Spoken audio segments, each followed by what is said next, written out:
एवं मा साधियज्ञ च ये विदुः प्रयाण काले च मा ते विदुर्युक्त चेतसः। જે મનુષ્યો મને પરમેશ્વરને મારી પૂર્ણ ચેતનામાં રહીને મને જગતનો, દેવોનો તથા યજ્ઞની સર્વ ભક્તિઓનો નિયામક જાણે છે, તેઓ પોતાના મૃત્યુ સમયે પણ મને ભગવાન તરીકે જાણી તથા સમજી શકે છે.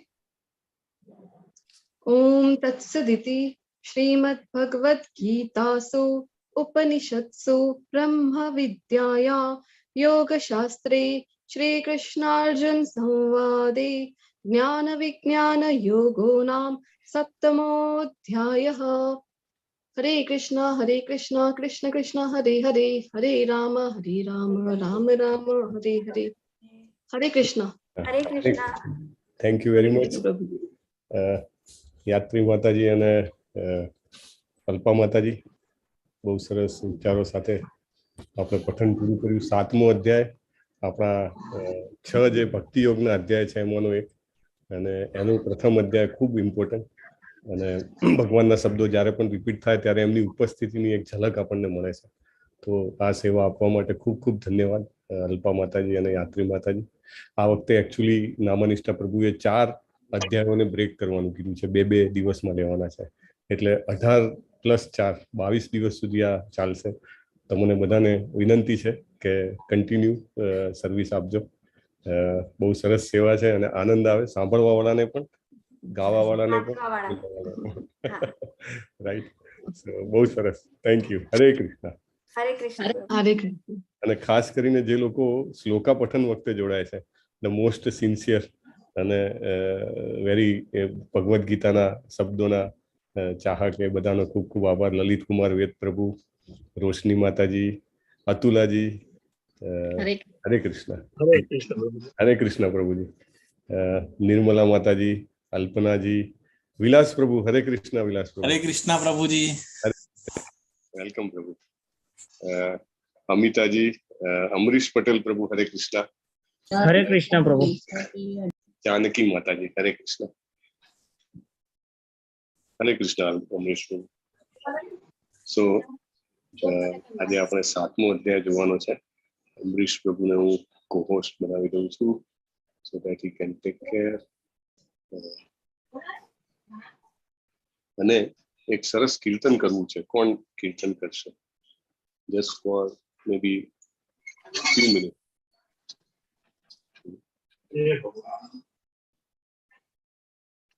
Can anybody do? હરે કૃષ્ણ પ્રભુજી. હરે કૃષ્ણ. ઓકે, તો હું ચાલુ કરું છું. નમો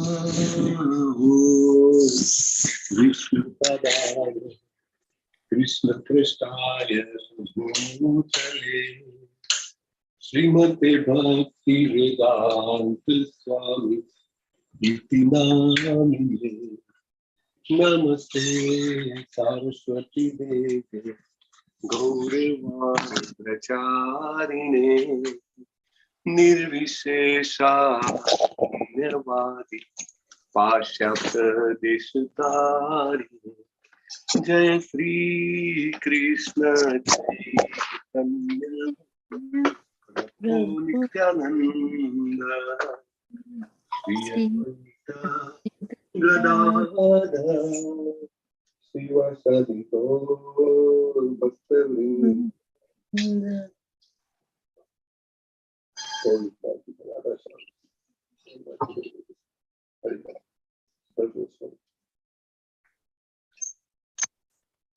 Hare Krishna, Krishna Krishna, Hare Hare, Hare Rama, Rama Hare Hare, Hare Krishna,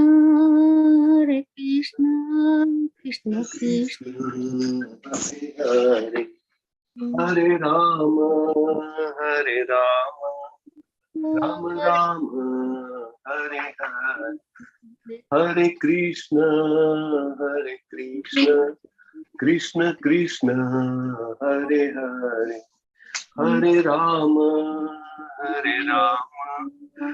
Ram Hare Krishna.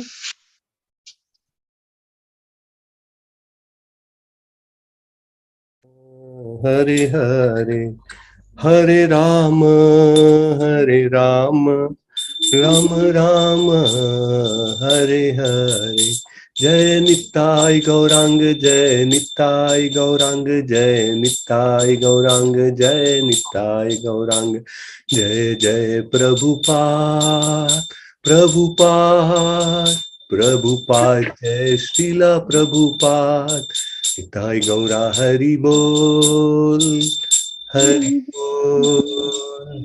बोल निताय गौर हरि बोल। हरे कृष्णा। ओम अज्ञानतिमिरान्धस्य ज्ञानाञ्जन शलाकया चक्षुरुन्मिलितं येन तस्मै श्री गुरुवे नमः।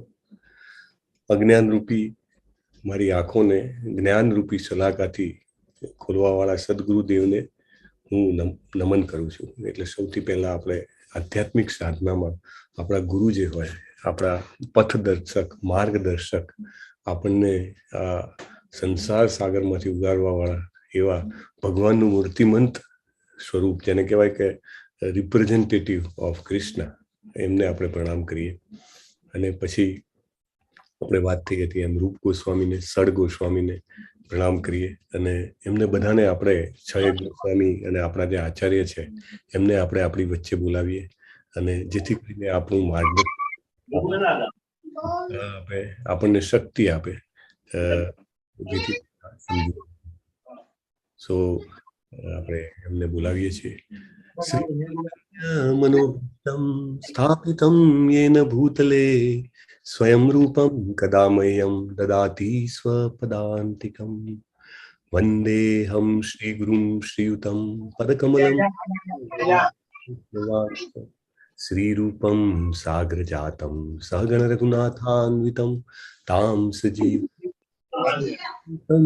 સાવધૂતમ પરિજન સહિતમ કૃષ્ણ ચૈતન્ય દેવ શ્રી રાધા કૃષ્ણ પાદાન સહગણ લલિતાન શ્રી વિશાખાંશ્ચ હે કૃષ્ણ કરુણા સિંધો દીનબંધો જગતપતે ગોપેશ ગોપિકા કાંત રાધા કાંત નમોસ્તુતે તપ્ત કાંચન ગૌરાંગી શ્રી રાધે વૃંદાવનેશ્વરી વૃષભાનુ સુતે દેવી પ્રણમામી હરિપ્રિયે વાંછા પતંભ્યશ્ચ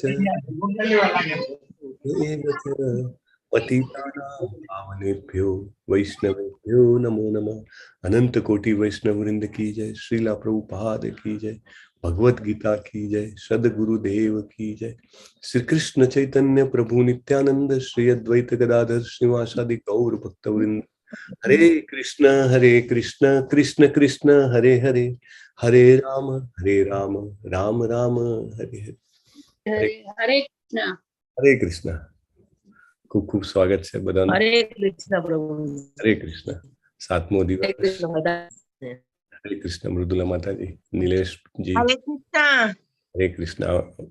ઓહો, હરે કૃષ્ણ માતાજી. લવ પ્રભુ. હરે કૃષ્ણ. મોક્ષ ના ત્યાંથી દાદી છે કદાચ. રાજશ્રીજી. ઓકે. કલ્પનાજી, જાનકીજી. ઓકે. ચિંતનજી અને જલ્પાજી અને હિનાજી. ઓકે. આજે જે સાતમો અધ્યાય છે, સાતમા અધ્યાયમાં ભગવાન આપણને બહુ જ, જેને કહેવાય કે સૃષ્ટિનું મહત્વનું જ્ઞાન જે છે આપણને આપે છે. અને સાતમા અધ્યાયમાં આપણને ભક્તિ યોગ જે છે, ધ સાયન્સ ઓફ ડિવોશનલ સર્વિસ, એની શરૂઆત થાય છે. ભક્તિ યોગમાં આપણે કેવી રીતે આગળ વધવું, શું કરવાની જરૂર છે, એ બધું જ આપણને અહીંયા આગળ આ અધ્યાયથી શરૂઆત થશે. અને આપણે એને ખૂબ જ ડિટેલમાં સમજવાનો પ્રયત્ન કરશું. અહીંથી અત્યાર સુધીના જે 6 અધ્યાય હતા, એ 6 અધ્યાયમાં આપણે મેઇનલી ફોકસ જે છે એ કર્મયોગ ઉપર હતું. અને જે છઠ્ઠો અધ્યાય હતો, એ છઠ્ઠા અધ્યાયમાં આપણને અષ્ટાંગ યોગ વિશે જ્ઞાન આપવામાં આવ્યું અને અષ્ટાંગ યોગના જે બધા જ શ્લોક છે એ શ્લોક પૂરા થઈ ગયા. એ વિશે બધું જ સંપૂર્ણ જ્ઞાન જે છે એ જ્યારે ભગવાને આપી દીધું યોગ વિશે અને એના અલગ અલગ પાસાઓ વિશે એ બધું જ જ્ઞાન આપ્યું. એ આપ્યા પછી જ્યારે છેલ્લા 2 શ્લોક છે એ અધ્યાયના આઈ થિંક 46 અને 47, 46માં અને 47માં શ્લોકમાં જેવી રીતે જજ ચુકાદો આપતા હોય છે એવી રીતે ભગવાન પણ ચુકાદો આપે છે કે આ બધા જે રસ્તા છે, અલગ અલગ પ્રકારના રસ્તા છે, જ્ઞાન યોગ, અષ્ટાંગ યોગ, કર્મ યોગ, ધ્યાન યોગ, તમે જે કંઈ પણ રસ્તા કહો એ બધા રસ્તામાં કયો યોગ ઉત્તમ છે. ભગવાન કહે છે 47માં શ્લોકમાં, બહુ જ જેને કહેવાય કે જડી રાખવા જેવો મગજમાં એવો શ્લોક છે. યોગીનામ અપી સર્વેષામ મદ્ગતે અંતરાત્મના શ્રદ્ધાવાન ભજતે યો મામ સમે યુક્ત તમો મત. ભગવાન શું કહે છે કે બધા જ પ્રકારના યોગીઓમાં, યોગીનામ અપી સર્વેષામ મદગતે અંતરાત્મના. મદગતેના એટલે શું કે હંમેશા જે મારા વિશે વિચારતો હોય એવો યોગી.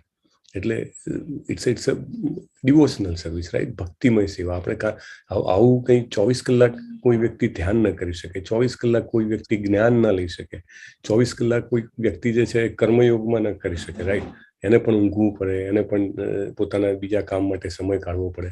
પણ ભક્તિ જે એક એવો માર્ગ છે કે જેમાં મદગતે અંતરાત્મના એ થઈ શકે છે. મદગતે અંતરાત્મના મને એ હંમેશા એના વિશે ભગવાન વિશે વિચારી શકે છે. એટલે that is very very important point કે ભગવાનનું જે ફાઇનલ ડિસિઝન છે એ ડિસિઝન અહીંયા આગળ છે કે ભક્તિ યોગ જ સર્વોત્તમ છે અને શ્રદ્ધાવાન ભજતે યોમાન. એની ભક્તિ યોગની શરત અથવા તો ભક્તિ યોગની જે લાયકાત છે, પ્રથમ લાયકાત એ શું છે? શ્રદ્ધાવાન. એટલે જે શ્રદ્ધાવાન હોય એ જે આ કરી શકે. અને સમયયુક્ત તમો મત એટલે મારા મતે ઉત્તમ છે, the best, the most important, એવું ભગવાન કહે છે. અને અર્જુનજી જે છે એ આપણા માટે આ શબ્દો જે છે એનો ઉપયોગ કરે છે અને આનાથી આખો આપણો આગળના 6 અધ્યાયની ભૂમિકા બંધાય છે.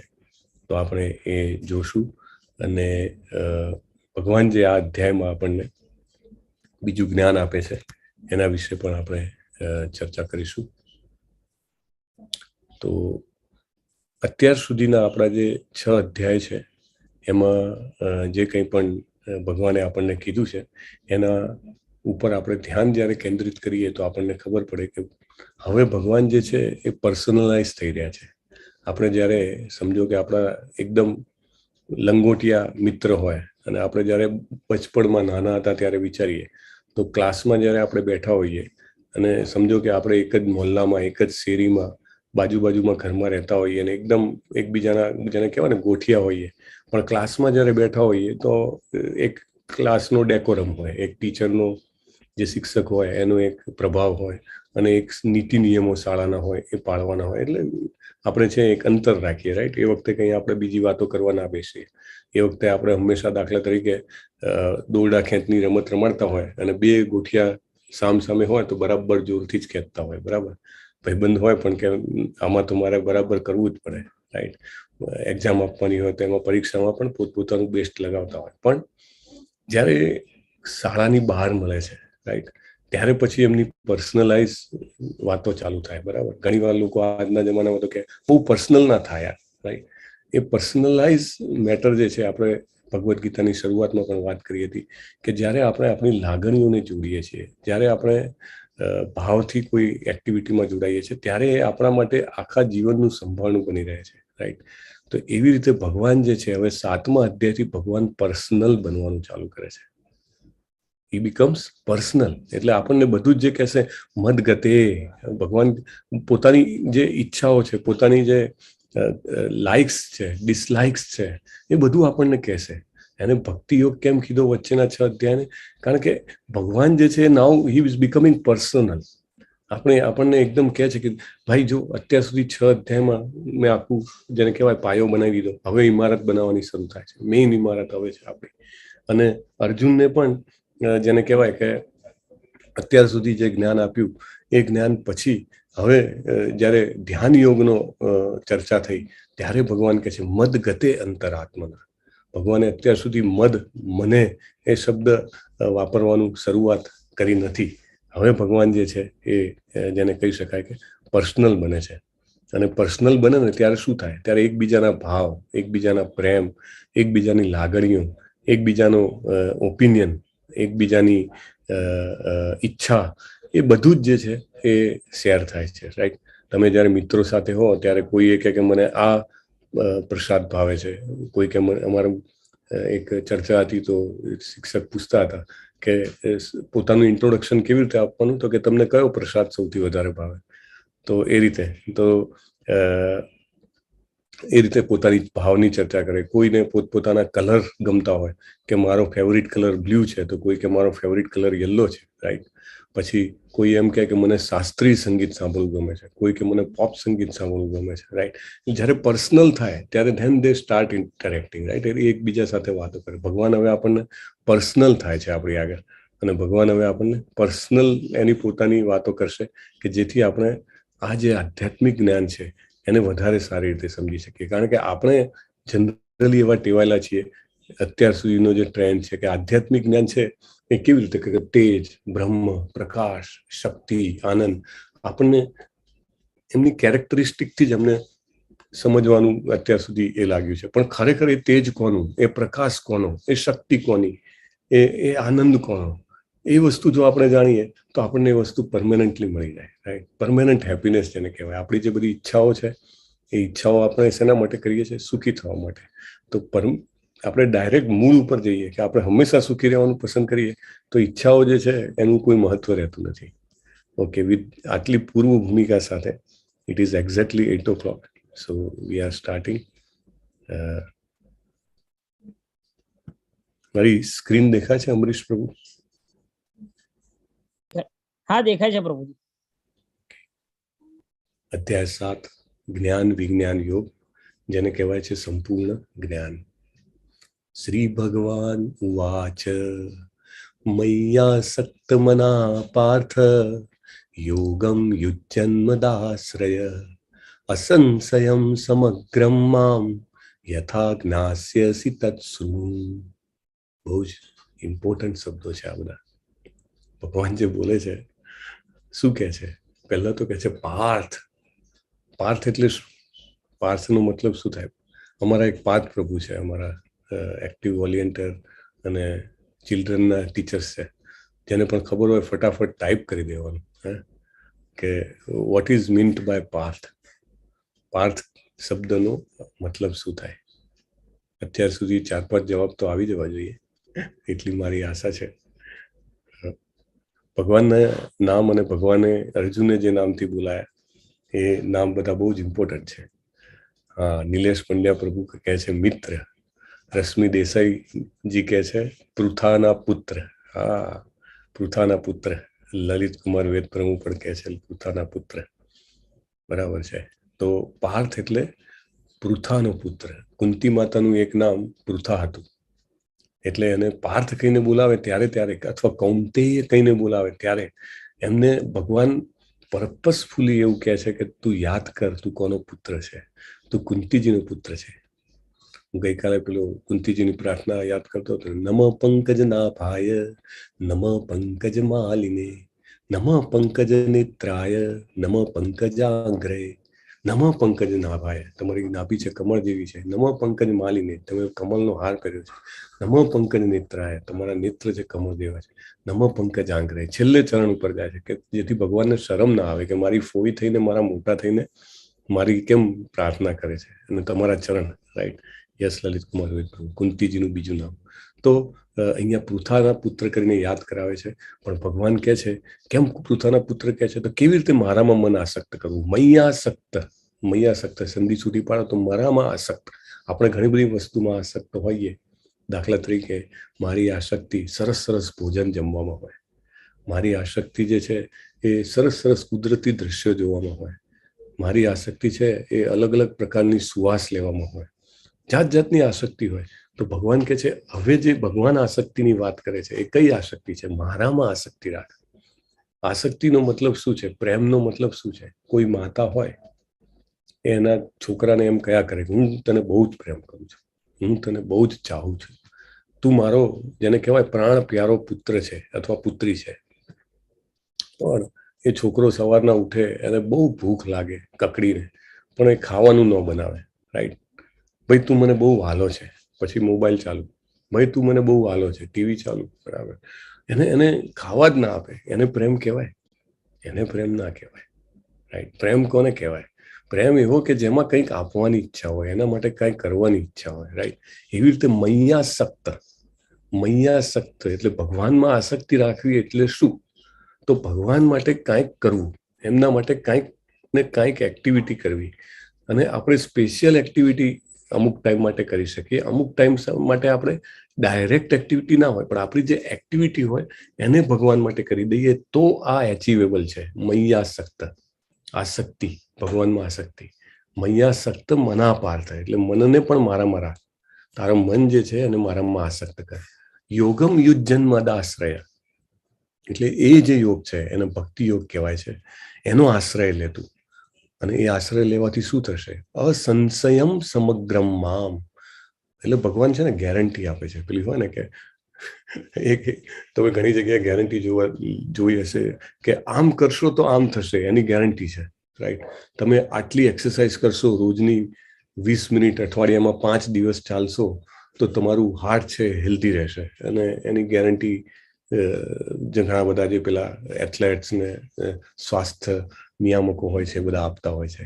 તો એવી રીતે ભગવાન પણ કહે છે કે તું જો આ ભક્તિ યોગનો આશ્રય લઈશ તો અસંશયમ, ડાઉટ રાખીશ નહીં, સમગ્રમ મામ, એટલે મને પૂરેપૂરો જાણી શકીશ. મામ એટલે મને, સમગ્રમ એટલે પૂરેપૂરી રીતે, યથા જ્ઞાસ્યસી, તું જાણી શકીશ. જ્ઞાસ્યસી એટલે જાણી શકીશ.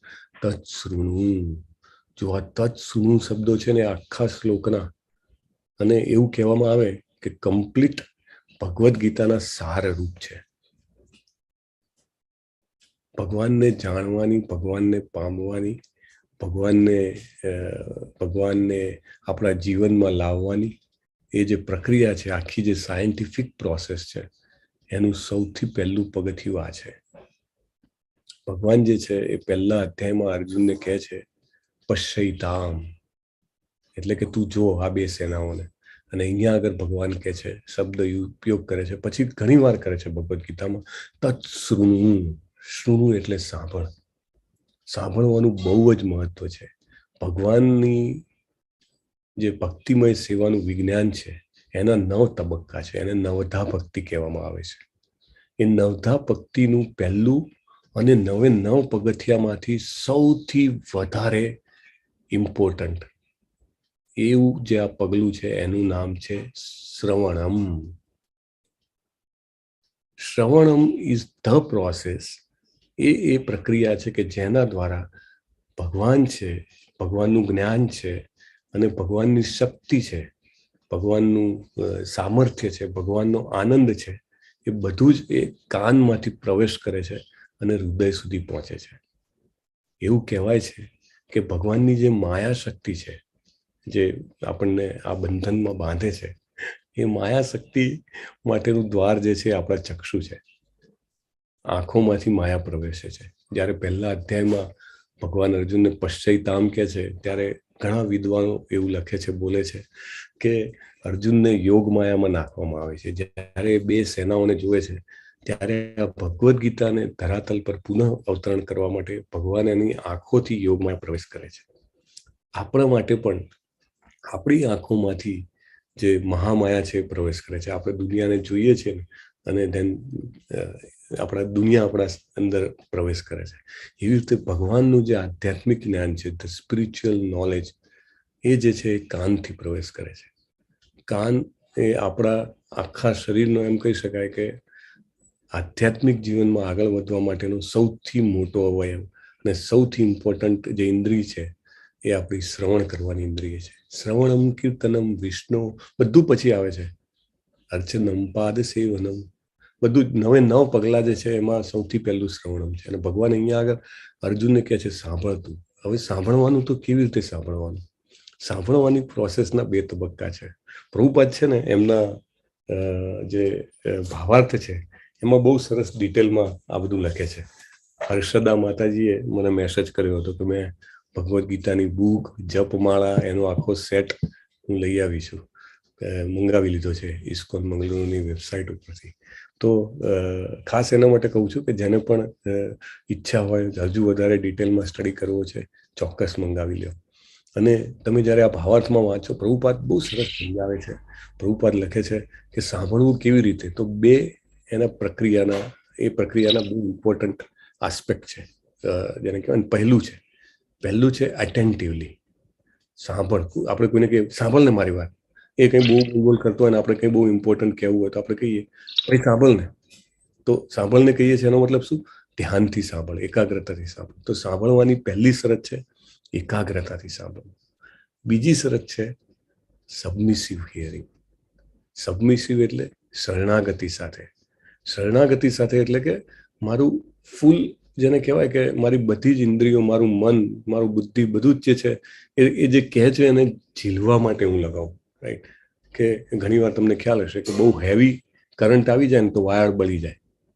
હાઈ વોલ્ટેજનો કરંટ હોય તો વાયર બળી જાય. એટલે જો આપણી એકાગ્રતા ના હોય તો એ જે નોલેજ આવી રહ્યું છે, સ્પિરિચ્યુઅલ નોલેજ, એની જે ઇન્ટેન્સિટી હોય ને આપણે ઝીલી ન શકીએ. એટલે આપણે અહીંયા સુધી પહોંચે પછી શબ્દો જાય, પણ એની શબ્દોની અંદરનો જે શક્તિ, પાવર હોય ને એ અંદર ના જાય. It's not possible. આપણે શરૂઆતમાં જ છેલ્લા 3 અધ્યાયથી વાત ચાલે છે. આપણે શું કામ કહીએ છીએ કે હરે કૃષ્ણ કૃષ્ણ કૃષ્ણ હરે હરે, હરે રામ રામ રામ હરે હરે?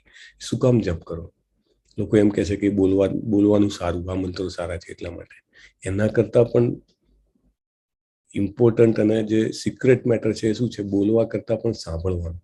જેમ જેમ આપણે આ મહામંત્રનો જપ સાંભળતા જઈએ ને એમ આપણું પ્યુરિફિકેશન વધતું જાય અને ભગવદ્ ગીતાના જ્ઞાનને ઝીલવાની આપણી જે કેપેસિટી હોય ને એ વધતી જાય. એટલે જો ખરેખર કાંઈ જ્ઞાનમાં સમજમાં ના આવતું હોય ને તો પહેલી વાત છે કે આપણે હરે કૃષ્ણ મંત્ર ધ્યાનથી સાંભળવાની શરૂઆત કરી દેવાની.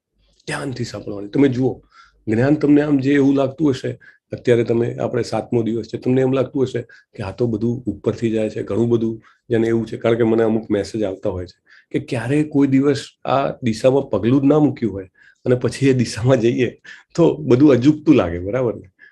આપણે જનરલી નોર્થમાં રહેવા ટેવાયેલા હોઈએ અથવા તો આપણે અહીંયા ભારતમાં રહેવા ટેવાયેલા હોઈએ અને પછી આપણે ગલ્ફમાં જઈએ અને ત્યાંના પ્રદેશો જોઈએ તો આપણને બધું અજુગતું લાગે. કાંઈ કેમ વૃક્ષને ઓછા દેખાય છે, કે મેઇનલી ડેઝર્ટ એરિયામાં. સિટીઝમાં તો તે ઓલરેડી એસ્ટાબ્લિશ, પણ અજુગતું લાગે. એવી રીતે આધ્યાત્મિક જગતમાં જ્યારે આપણે ચાલવાનું ચાલુ કરીએ તો એમ લાગે કે થોડાક હતપ્રભ થઈ જઈએ કે આટલું બધું. હું પોતે મારા પોતાની એ પરિસ્થિતિમાંથી પસાર થયેલો છું એટલે મને ખબર છે કે ઓવર એમ બોમ્બાર્ડિંગ થતું હોય ક્યારેક એવું લાગે, પણ એવું નથી. એકચ્યુઅલી જેમ જેમ આપણે આ સાંભળતા જઈએ છીએ, 18 દિવસનો આપણો જે આ કાર્યક્રમ છે, જેમ જેમ સાંભળીએ છીએ, ઇવન ઘણા લોકો તો 2 કલાક સાંભળે, અડધો કલાક વહેલા આવે, અડધો કલાક પછી સુધી પણ હોય. 2 કલાકનો એમનો, જેને કહેવાય ને કે એટલે એક દિવસમાં એમનો પ્રોગ્રેસ ડબલ હોય. 1 કલાક કરતાં 2 કલાકનો પ્રોગ્રેસ હોય. અને એવી રીતે બેચ આફ્ટર બેચ, અને પછી માળા પણ કરે. માળા કરે એટલે માળા સાંભળે, તો એ કેપેસિટી વધતી જાય. અને that capacity is actually helping you to grasp the knowledge. કારણ કે આપણી જે પ્યુરિફિકેશન શરૂ થાય પછી આ ભગવદ્ ગીતાનું જ્ઞાન બહુ સરળતાપૂર્વક જતું રહે. આપણી સાથે લલિત કુમાર વેદ પ્રભુ છે, મને યાદ છે, કદાચ રેકોર્ડેડ પણ હશે, મે બી 17માં કે 18માં બેચમાં. એ કે હું રોજ એટેન્ડ કરું છું પણ મને કાંઈ યાદ નથી રહેતું, એમના પોતાના શબ્દોમાં. અને એ જ લલિત કુમાર વેદ પ્રભુ જે છે, અત્યારે તમે કોઈ પણ પ્રશ્ન પૂછો, કાંઈ પણ હોય તો ફટ દઈને પહેલો જવાબ એમનો. So over a period of time the receptivity increases. The capacity, જે સ્પિરિચ્યુઅલ નોલેજને સમજવાની કેપેસિટી છે એ વધવા મળે છે. રાઈટ? તો એ કેથી વધે છે? શ્રવણમથી વધે છે. સો most important part, here from authorise sources. ભગવાન પાસેથી સાંભળવું. પ્રભુપાદ લખે છે, પ્રભુપાદના શબ્દોમાં છે, 2 જણા પાસેથી સાંભળવું. કાં ભગવાનના પોતાના પાસેથી સાંભળવું, કાં ભગવાનના જે અનુયાયી, ભગવાનના જે ભક્તો હોય એની શૃંખલામાં જે આવતા હોય એની પાસેથી સાંભળો. ગમે તેના પાસેથી સાંભળશો તો એ ઘણીવાર ફાયદાના બદલે નુકસાન કરી શકે છે.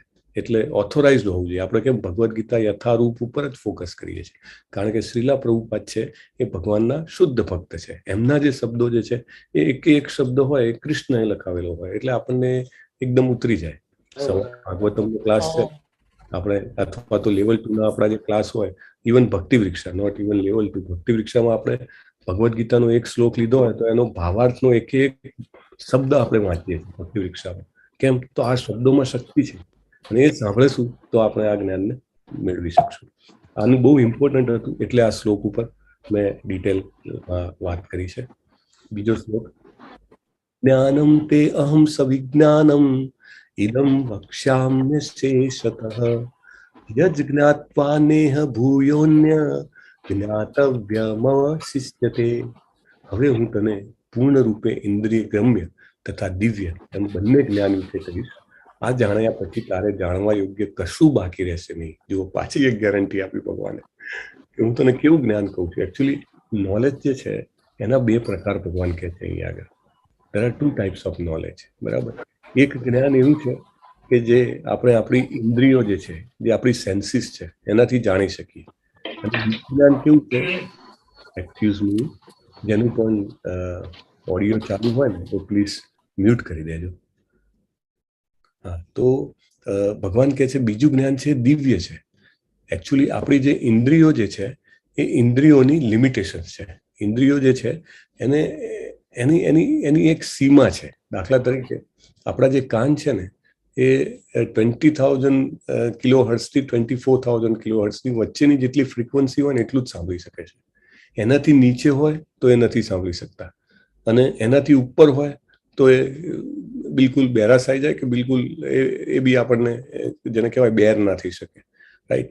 તો આપણી એની લિમિટેશન થઈ ગઈ. મને એવું લાગે છે કે મને બધું સંભળાય છે, પણ એવું નથી, રાઈટ. ઘણા બધા પ્રાણીઓ એવા હોય કે જે જમીનમાં રહેતા હોય, ઉંદર છે કે સાપ છે કે બધા, એ લોકોની જે શ્રવણ જે છે આપણા કરતાં ઘણી પાવરફુલ છે. એમને નાના વાઇબ્રેશન પણ સંભળાઈ જાય. એવું કહે છે કે ભૂકંપ આવવાનો હોય કે એવું હોય તો આ બધા પ્રાણીઓ જે છે એ જગ્યાએથી દૂર ભાગી જાય છે, કારણ કે એને જે માઇનોર જે અંદર ચેન્જીસ થતા હોય ને જમીનમાં એને વહેલા સંભળાઈ જાય છે. તો એવી રીતે આપણા કાનની આ મર્યાદા છે. આપણી જોવાની પણ મર્યાદા છે. આપણે અમુક ડિસ્ટન્સથી બિયોન્ડ જોઈ નથી શકતા. આપણે અમુક જ વસ્તુ જોઈ શકીએ છીએ. આપણને જેને કહેવાય સૂક્ષ્મ વસ્તુઓ, બેક્ટેરિયા છે કે વાયરસ છે, એ બધું આપણને નથી દેખાતું. તો એ બી આપણી લિમિટેશન છે. આપણે ડ્રાઈવ કરતા હોઈએ રાત્રિના રોડ પર અને સામે કોઈ સીધી લાઇટ આપણા આંખો ઉપર આવે તો આપણું જે નોર્મલ વિઝન હોય એ બ્લર થઈ જાય છે, ડિસ્ટર્બ થઈ જાય છે, બરાબર. તો આપણી લિમિટેશન્સ છે. દરેક વસ્તુમાં આપણી જે ઇન્દ્રિયો છે, સૂંઘવાની, જોવાની, બોલવાની, સાંભળવાની, બધી જ ઇન્દ્રિયોમાં એક જેને કહેવાય કે લિમિટેશન્સ છે. એટલા માટે આપણે જે જ્ઞાન મેળવી શકીએ છીએ આ ઇન્દ્રિયોથી એ પણ લિમિટેડ જ્ઞાન છે, બરાબર. એ જ્ઞાન જે છે એમાં there are so many issues, બરાબર. એ જ્ઞાન જે છે એ જ્ઞાન, એ જે ઇન્દ્રિયો જે છે એ આપણને હંમેશા માત્ર પંચતત્વ જે છે, પૃથ્વી, જળ, અગ્નિ, વાયુ ને આકાશ, એના રિલેટેડનું જ્ઞાન જ આપી શકે.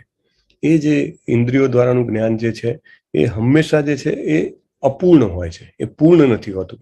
અને એ જે ઇન્દ્રિયો જે છે આપણી, એના દ્વારા આપણે ક્યારેય ભગવાનને જાણી કે સમજી શકતા નથી. આ જે છે એના 3 મેઇન આપણા જે ઇન્દ્રિય ગમ્ય જ્ઞાન છે એના ફોલ્ટ છે. આપણને એમ લાગે કે સાયન્સ બહુ આગળ વધી ગયું અને વાહ વાહ વાહ, કોરોનાની પણ દવા શોધાઈ ગઈ, રાઈટ. ચંદ્ર અને મંગળ સુધી તો આપણે જઈ શકીએ છીએ. દિવસે ને દિવસે નવી નવી શોધો થઈ રહી છે. આર્ટિફિશિયલ ઇન્ટેલિજન્સ સાથેના વ્હીકલ્સ આવે છે કે જે ડ્રાઈવરલેસ કાર ને બધું. તો વી આર પ્રોગ્રેસિંગ, પણ whatever we are progressing is progress through only this senses. આ જે આપણી ઇન્દ્રિયો છે એના દ્વારા જ થઈ રહ્યું છે. ઇન્દ્રિયો અપૂર્ણ છે, માટે આપણું જ્ઞાન પણ હંમેશા અપૂર્ણ જ રહેવાનું. બીજું છે કે આપણે જે છે હંમેશા ભૂલ કરવાની આદત હોય છે. આપણે હંમેશા જે છે એ ક્યાંય ને ક્યાંય કંઈ ને કંઈ મિસ્ટેક કરીએ છીએ. આપણી જે ઇન્દ્રિયોની જે છે આ લિમિટેશન છે કે એ પરફેક્ટ નથી. એની આ એક નિશાની છે કે કંઈ ને કંઈ કામમાં ગમે તેવું મોટું સાયન્ટિફિક કેલ્ક્યુલેશન હોય, કાંઈક ગડબડ થઈ જતી હોય છે, રાઈટ. એ હંમેશા અપૂર્ણતાની નિશાની છે. અને આપણે જે છીએ હંમેશા ભ્રમમાં હોઈએ છીએ. દાખલા તરીકે એક નાના ભ્રમની વાત કરું તો એક બહુ મીઠી મોસંબી હોય ને, બહુ મીઠી એટલે કે આપણી નોર્મલ મોસંબી, ચાલો નોર્મલ લઈ લો. તમે એ ખાતા પહેલા જીભ ઉપર છે ને લીંબુનું પાણી, જે લીંબુ હોય નીચોવી દેજો, અને પછી તમે મોસંબી ખાશો ને તો નોર્મલ મોસંબી બી તમને બહુ જ મીઠી લાગશે. આપણે જીવવાની જે ઇન્દ્રિય છે એને ભ્રમમાં નાખી દીધી, રાઈટ. અને ઊંધું કે તમે કોઈ પેંડો ખાઈ લો, કંઈ સ્વીટ ખાઈ લો અને પછી તમે મીઠી મોસંબી પણ ખાશો ને તો એ તમને મીઠાશ લાગશે નહીં. હવે વસ્તુ તો એની એ જ છે, બરાબર. એક વ્યક્તિને મીઠી લાગે છે, એકને નથી લાગતી, કારણ કે એને પહેલા બીજું કંઈક ખાધેલું છે. વરિયાળી ખાઈને પાણી પીવાનું તો બધાને ખબર હશે કે પાણીનો સ્વાદ ગળ્યો લાગે. તો આ બધું છે ઇન્દ્રિયને બ્રહ્મ થઈ જાય છે અને આપણે બ્રહ્મા ઇન્દ્રિયોને રહેવા દઈએ છીએ, રાઈટ. એટલે ધેટ મીન્સ કે આપણી ઇન્દ્રિયો બ્રહ્મા જવાના પૂરેપૂરા ચાન્સ છે. અને ચોથી વાત, બહુ ઇમ્પોર્ટન્ટ વાત, કે આપણને એઝ આપણી જે ઇન્દ્રિયો છે એને છેતરવાની આદત હોય છે. એટલે કાંઈ પણ નાની વાત હોય તો એમાં થોડુંક જેને કહેવાય ચીટિંગ પ્રોપેન્સિટી હોય છે, એ હોય જ છે. તો હવે આપણે શું કરવું જોઈએ આના માટે? તો આપણો જે શ્રદ્ધા જે છે, આપણો જે વિશ્વાસ જે છે, એ આપણે ડેવલપ કરવો પડે. ભગવાને આગળ પણ કીધું, આગળના શ્લોકમાં પણ હતું, શ્રદ્ધા બહુ જ ઇમ્પોર્ટન્ટ શબ્દ છે. આપણે દાખલા તરીકે આમ જુઓ ને તો શ્રદ્ધાનું એક મિનિંગ અથવા તો એક શબ્દ જે છે વિશ્વાસ પણ થાય, બરાબર. તમે મને ચેટબોક્સમાં લખી બતાવો કે આપણે જીવનમાં ક્યાં ક્યાં આંખો મૂકીને વિશ્વાસ કરીએ છીએ, આંખો બંધ કરીને વિશ્વાસ કરીએ છીએ. તમારે લખવાનું છે કે જીવનના કયા રોજિંદા પ્રસંગમાં, સ્પેસિફિક નહીં કે આમ બહુ જ પર્સનલ ઇવેન્ટ હોય એવું નહીં, બધા જ લોકો જનરલી એ જગ્યાએ આંધળો વિશ્વાસ મૂકતા હોય, અથવા તો આંધળો એટલે કે પૂરેપૂરો વિશ્વાસ મૂકતા હોય, એ એવા કયા કયા કાર્યો છે કે જ્યાં વ્યક્તિ વિશ્વાસ મૂકે છે.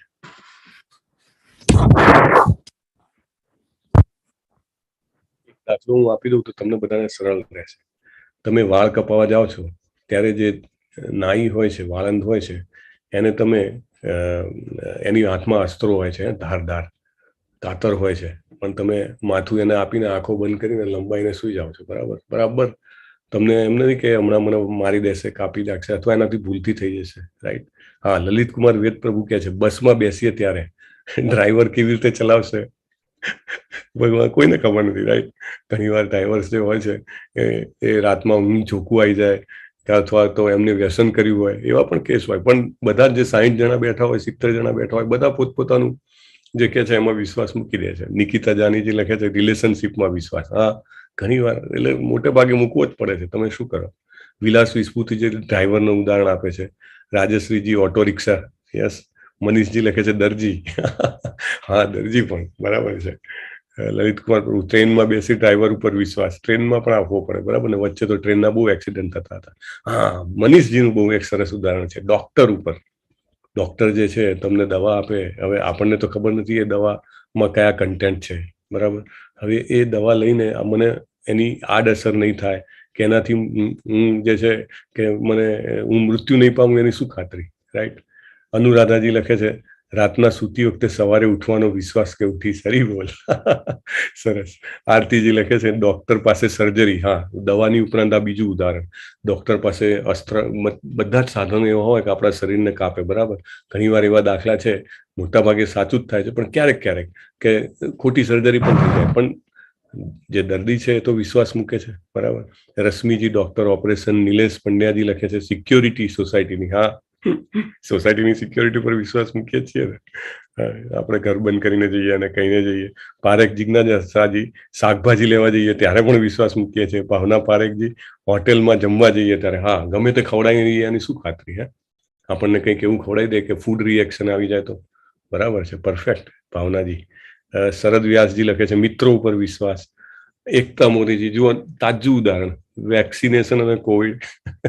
વેક્સિન બરાબર કામ કરશે કે નહીં ખબર નહોતી, તો બી ઘણા બધા લોકોએ લીધી. મંદિરમાં પ્રાર્થના કરતા હોઈએ ત્યારે. યસ જિજ્ઞાસાજી. અતુલાજી લખે છે બેબીનો મા પર વિશ્વાસ. ઓકે, હા, બરાબર છે.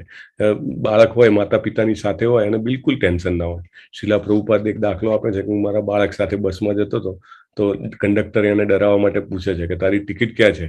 તો ટિકિટ નથી ને તો નીચે ઉતારી દઈશ બસ ચાલુમાં. તો એ આમ કરીને બતાવે છે કે બાબાની પાસે છે. એટલે બાળકનો જે છે મા ઉપરનો વિશ્વાસ. અતુલાજી, બરાબર છે. રશ્મિજી લખે છે બેંકમાં વિશ્વાસ. હા, લોકર તોડી નહીં જાય, લઈ નહીં જાય એની શું ખાતરી? બેંક અને લોકર્સ. મનીષજી. ભાવના પારેખજી ધન્યવાદ. ઓકે. નેહાજી લખે છે લોક મારીને જઈએ ત્યારે લોક પર વિશ્વાસ. બહુ જ એકદમ જેને કહેવાય કે રમૂજી જવાબો અને સાચા જવાબો છે.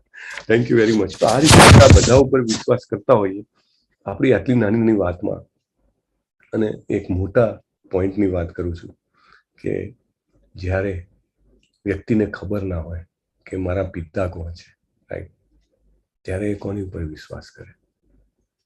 એને એને એને એને એને ખરેખર જાણવું હોય, એને એને ખબર પાડવી હોય કે મારા પિતા કોણ છે. DNA ટેસ્ટ અને જે કહેવાય કે વંશાવળીને અથવા તો પાસ્ટ રિસ્ટિંગ ને આ બધું ઓલ રાઈટ, પણ સૌથી વધારે ઇમ્પોર્ટન્ટ વિશ્વાસ જે છે સાચું કોણ કહી શકે? માં કહી શકે. ત્યારે માં કે આ તારા પિતા છે, ત્યારે એ સાચું એને એને ખબર પડે. એવી રીતે જે આપણું ભગવદ્ ગીતાનું જ્ઞાન છે, જે ભાગવતમ જે છે, વેદો જે છે, આપણી માં છે. શાસ્ત્રો જે છે આપણી માતા છે, અને શાસ્ત્રો આપણને કહી શકે કે આપણા પિતા કોણ છે, કેવા છે, શું છે, રાઈટ. અને ભગવદ્ ગીતા આપણને કહે, જ્યારે જ્યારે આપણે ભગવદ્ ગીતાનું અધ્યયન કરીએ ત્યારે આપણને ખબર પડે કે આપણે તો બહુ જ રોયલ, જેને કહેવાય કે અંશ છીએ, રોયલ એના. આપણા પિતા જે છે ભગવાન છે, તો આપણે એ વિશ્વાસ કેળવવો પડે. ધીરે ધીરે ધીરે ધીરે ધીરે આવે. એકચ્યુઅલી કેટલાય વર્ષોથી, દસકાઓથી, સેંકડો વર્ષોથી, હજારો વર્ષ. પ્રભુજી વોલ્યુમ વધારો ને. વોલ્યુમ વધારો? હા. તો એટલા બધા ટાઈમથી આપણી જે ભૌતિક આપણી જે ભારતીય સંસ્કૃતિ છે ને, એની ઉપર એટલા બધા વાર થયા છે ને, આપણે આપણી જે સંસ્કૃતિ છે, આપણા શાસ્ત્રો છે, એના ઉપરનો વિશ્વાસ આપણે ગુમાવી દીધો છે. જ્યારે મુઘલો આવ્યા ભારતીય સંસ્કૃતિ ઉપર ચઢાઈ કરવા માટે, ત્યારે એ ખૂબ જ ફોર્સ સાથે આવ્યા, અને એમને જોયું કે આ જે ભારતીય સંસ્કૃતિ જે છે, હિન્દુ સંસ્કૃતિ, સનાતન ધર્મની સંસ્કૃતિ છે, એ સેના ઉપર જેને કહેવાય ટકેલી છે. તેમને જોયું કે આ લોકોએ મોટા મોટા મંદિરો બનાવ્યા છે, જબરજસ્ત મંદિરો, અને આ લોકો જે સવાર સાંજ મંદિરમાં જાય છે, પોતાના ઘર નાના નાના, મંદિરો મોટા મોટા. અને આ એમની વિશ્વાસનું, આરાધનાનું, પ્રેમનું, એમના ધર્મનું કેન્દ્ર છે. મંદિરો તોડી નાખો. તો એમને ઘણા બધા મંદિરોનો વિનાશ કર્યો, અને જેવા જાય એવા તરત જ પાછળ બીજા મંદિરો ઊભા થઈ જાય. સો એમને મંદિરોને ટાર્ગેટ કર્યા, પણ they were not successful. એના પછી જે યુરોપિયન્સ આવ્યા, જે અંગ્રેજો આવ્યા, એ લોકો જે છે they were more intelligent than Mohammedans. એમને જોયું કે આ લોકોની જે આખી સિસ્ટમ જે છે ને, એની ઉપર સામ્રાજ્ય કરવું શક્ય જ નથી. કારણ કે એ લોકો દે આર સો ઇન્ડિપેન્ડન્ટ, એટલા બધા સ્વતંત્ર છે. કારણ કે આપણું જે શાસ્ત્રોનું જ્ઞાન છે, એ જેમ જેમ આવતું જાય ને, એમ એમ માણસની ઇન્ડિપેન્ડન્સી, સ્વતંત્રતા વધતી જાય. એટલે એમને જોયું કે આમને જે છે, આમનામાંથી વિશ્વાસ તોડવો પડશે. ધીરે ધીરે ધીરે કરીને આખી ટોળાશાહીની પદ્ધતિમાં લઈ આવવા પડશે એમને. અને જ્યારે એમનો વિશ્વાસ તૂટશે ને, ત્યારે આપણે એમને નોકર બનાવી શકશું, રાઈટ. જ્યારે એ લોકો આ ભારત ભૂમિ પર આવ્યા ને, ત્યારે મોટા ભાગના લોકો સ્વતંત્ર હતા. સ્વતંત્ર ઇન ધ સેન્સ, નાની મોટી જમીન હોય, ગાય હોય, અને જે મળતું હોય એમાં સુખી હોય, આનંદથી પોતાનો મોટા ભાગનો સમય જે છે એ સ્પિરિચ્યુઅલ રિયલાઇઝેશન, આધ્યાત્મિક જ્ઞાનના જાણવા માટે વિતાવતા હતા. અને જ્યારે પછી ધીમે ધીમે ધીમે ધીમે એમના સંસ્કૃતિનો, બીજી પાશ્ચાત્ય સંસ્કૃતિનો રસ લગાડવા મળ્યા, ત્યારે એમાંથી છૂટા થયા. અને હવે મોટા ભાગના લોકો છે કે they will do a job, right, કે એમને નોકર બનાવવા માટે સક્ષમ કર્યા. એટલે આ જે જ્ઞાન છે, ભગવદ્ ગીતાનું જ્ઞાન, એ જ્યારે આપણે લઈએ, એ આપણી માતા છે. શાસ્ત્રો આપણી માતા છે, અને એ આપણને બતાવે કે આપણા પિતા કોણ છે. આપણા પિતા જે છે એ સાક્ષાત પૂર્ણ પુરુષોત્તમ શ્રી કૃષ્ણ છે. ભગવાન આગળ કહેશે, મમઈ વાંસો જીવ લોકે જીવભૂત સનાતન, કે મારો અંશ છે આ જેટલા પણ જીવો છે, ન કેવલ મનુષ્યો, પ્રાણીઓ, પક્ષીઓ, વનસ્પતિ, મમઈ વાંસો છે, બરાબર. તો આ જે ભગવદ્ ગીતાના જ્ઞાનમાં શ્રદ્ધા કેળવવી પડે. એવું ના હોય સડનલી આવે, એકાએક તમે શ્રદ્ધા કે વિશ્વાસ કેળવી ના શકો. સંબંધોમાં પણ નથી કેળવાતો વિશ્વાસ. આપણા મનુષ્ય જીવનમાં એમાં પણ વાર લાગે છે, રાઈટ. પતિ પત્ની નવા લગ્ન થયા હોય, એક ટ્રસ્ટ આવતા. હરે કૃષ્ણ પ્રભુજી. હરે કૃષ્ણ માતાજી. તમારું મ્યુટ હતું. ના ચાલુ છે પ્રભુ. અમરીશ પ્રભુજી ચાલુ છે ને? હા. તો નવા લગ્ન થયા, ચાલુ છે પ્રભુજી, ચાલુ છે ને. નવા લગ્ન થયા હોય, એકબીજાની ઉપર વિશ્વાસ આવતા વાર લાગે, રાઈટ. જે લગ્ન થયા હોય અને પત્ની સમજો કમાતી હોય, અને પતિ તરત જ કહે કે ભાઈ કાલથી છે ને તારી જે ઇન્કમ થાય એ બધું મને આપી દેજો, હું મેનેજમેન્ટ કરીશ. ધેન એ અજુગતું લાગે. કારણ કે there has to be a buildup of trust. Maybe જેમ આપણું આપણું જે કલ્ચર છે એમાં it may happen fast but still તો એવી રીતે ભગવદ્ ગીતામાં ભગવાનના શબ્દોમાં એમાં વિશ્વાસ આવવા માટે ઇટ ટેક્સ ટાઈમ અને પરસિસ્ટન્ટલી જેમ આપણે સાંભળ્યા કરીએ, કીપ લિસનિંગ, હિયરિંગ એટલે ભગવદ્ ગીતાના શબ્દો સાંભળો, ભગવદ્ ગીતાનું જ્ઞાન જ્યારે તમે વાંચતા હો ત્યારે સાંભળો, અને હરે કૃષ્ણ વારંવાર હરે કૃષ્ણ સાંભળો, રાઈટ? એ સાંભળવાથી આપણે વિશ્વાસ જે છે બનશે, અને પછી જે કહેશે એ આપણને સીધું ઉતરી જશે, રાઈટ? સો મોસ્ટ ઇમ્પોર્ટન્ટ પોઈન્ટ જે છે આપણા માટે અહીંયા આગળ કે આપણે સાંભળવાથી ભગવાનને નજીક જઈ શકીએ છીએ, અને આપણે એવું કાર્ય કરવું જોઈએ કે આપણે ભગવાનને જોવા માટેની ઉતાવળ ન કરવી જોઈએ. દાખલા તરીકે આપણને સમજો કે પ્રેસિડેન્ટ ઓફ ઇન્ડિયાને મળવું હોય તો બહુ ડિફિકલ્ટ છે ને, કેટલું બધું મહેનત કરવું પડે. લોકલ એમએલએથી ચાલુ કરો, ચીફ મિનિસ્ટર સુધી જાઓ, ચીફ મિનિસ્ટર આપણી મીટિંગ કરી આપે. જો પોઈન્ટ એટલો સોલિડ હોય તો ધેન કે ભાઈ 6 મહિના પછી ટાઈમ મળશે, એવી રીતે. પણ જો તમે કંઈક એવું કાર્ય કરો કે દાખલા તરીકે સ્પોર્ટ્સમાં તમે મોટો ઓલિમ્પિકમાં કે કોઈ મોટી સ્પર્ધામાં ગોલ્ડ મેડલ કે કોઈ મેડલ લઈ આવો, રાઈટ? ભારતનું નામ તમે વિશ્વ ક્ષેત્રે ઉજાગર કરો, રાઈટ? તો પ્રેસિડેન્ટને પોતાને તમને મળવાની ઈચ્છા થાય, અને પ્રેસિડેન્ટના ઓફિસમાંથી તમને ફોન આવે કે ભાઈ તમને મળવું છે, એપોઇન્ટમેન્ટ તમારી ફિક્સ કરો, અને તમને પછી બધું જ અહીંથી ઉતરો તો ત્યાં આગળ દિલ્હીમાં ક્યાં ઉતરવાનું છે, ત્યાં ઉતરીને કેટલું દૂર છે, બધી જ first class step by step guidance આપે તમને, રાઈટ? રેસકોર્સ 7માં જવાનું હોય ઇન કેસ પીએમ ઓફિસમાં તો પરફેક્ટ ગાઈડ હોય કે આટલા ડગલા ચાલો, 60 ડગલા ચાલો, પછી રાઈટ આવજો, ત્યાં આગળ તમને આ પોસ્ટ મળશે, ત્યાંથી આમ જજો, રાઈટ? સો આપણને જ્યારે ભગવાને આપણને મળે એવું આપણે કાંઈક કરીએ ને, એમને આપણને મળવાની ઈચ્છા થાય, ત્યારે બધું સરળ થઈ જાય. આપણે હંમેશા એવો પ્રયત્ન કરતા રહીએ કે હું જોઈ લઉં, હું જાણી લઉં, એના કરતાં આપણે એવું કાર્ય કરીએ કે જે કાર્યથી ભગવાનને આપણી સાથે આપણને જોવાની, આપણી સાથે જેને કહેવાય કે વાર્તાલાપ કરવાની ઈચ્છા થાય, then it will be much easier, right? And that process starts with શ્રવણમ. Okay, next. મનુષ્યાણામ સહસ્ત્રેષુ કશ્ચિદ યતતિ સિદ્ધયે યતતામ અપી સિદ્ધાનામ કશ્ચિન મામ વેત્તિ તત્વતઃ. આપણે મેરેથોન ચાલતી હોય છે, આપણામાંથી ઘણા બધા મેરેથોનમાં ભાગ લીધો હશે, રાઈટ? આઈ એમ શ્યોર ઘણા બધા જે છે એ સારા મેરેથોન રનર હશે. યસ, જવાબો ઘણા બધા આવ્યા છે. આરતી માતાજી, લલિત કુમાર પ્રભુ, હર્ષદા માતાજી, ગાયત્રી માતાજી. ઓકે, તો મેરેથોન રનર તમે કરી હશે તો તમને ખ્યાલ હશે કે શરૂઆતમાં જે મેરેથોનમાં ઘણા બધા લોકો હોય, અહીંયા ફોટામાં દેખાય છે, પણ જ્યારે આખી રેસ પૂરી કરવા વાળા તમે જુઓ તો બહુ ઓછા હોય, વેરી ફ્યુ. શરૂઆતમાં કદાચ હજારો હોય, અને પછી થોડાક મે બી ફ્યુ હંડ્રેડ કદાચ. તો આ જે છે ભગવાનનું જ્ઞાન, એને પામવાનો પ્રયત્ન કરવા વાળા ભગવાન કહે છે કેવા હોય છે? હજારોમાંથી એક, 1 out of 1000. એટલે તમે બધા જે છો આ અભિનંદનને પાત્ર છો કે જ્યારે અનેક જન્મો અને અનેક મૃત્યુ થાય આપણા, અને દરેક વખતની આપણી જે સુકૃતિ હોય, સારા કાર્યો ભેગા થાય, ત્યારે મનમાં એમ થાય કે મારે ભગવદ્ ગીતાનું જ્ઞાન લેવું છે. મનુષ્યાણામ સહસ્ત્રેષુ કશ્ચિદ યતતિ સિદ્ધયે. અને જ્ઞાન લેવાનો પ્રયત્ન કરે એવા સિદ્ધોમાંથી પછી જેને કહેવાય કે એકાદ જણ છે એ એમાંથી આગળ વધીને આ જ જીવનમાં એને પામી શકે. Otherwise it's a continuous process, બરાબર? તો આ જે છે એ આપણા માટે બહુ સુલાસ છે, કે આપણા માટે એક જેને કહેવાય કે એની વાત છે કે ભગવાને આપણને કીધું કે આપણે જે છીએ એ હજારોમાં એક છીએ જો આપણે ભગવદ્ ગીતાને સાંભળવા, સમજવા અને વાંચવા માટેનો સમય કાઢીએ છીએ.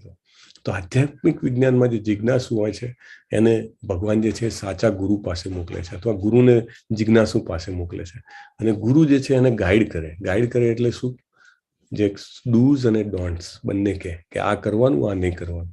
દાખલા તરીકે ઇસ્કોનમાં જે જનરલી ગુરુ કરવાની પ્રોસેસ હોય કે એ બધામાં દયા, સત્ય, ધર્મ, એ બધાનું જે પાયા છે એવા બેસિક નિયમો જે આપણે વાત થઈ હતી આપે કે ભાઈ તમારે અહિંસા રાખવી, તમારે જુગાર ન રમવો, તમારે નશો ન કરવો, વ્યભિચાર ન કરવો. These are basic steps. આ બધું કરવાથી શું થાય કે આપણું પાપમય જીવન હોય બંધ થઈ જાય. એટલા માટે આપણે નવા પાપ એડ કરવાનું બંધ થઈ જાય, અને જ્યારે આપણે હરે કૃષ્ણનો જપ કરીએ, અકર્મ કરીએ, ત્યારે જૂનાનું પણ રિએક્શન જે છે આપણું નાબૂદ થવા માંડે.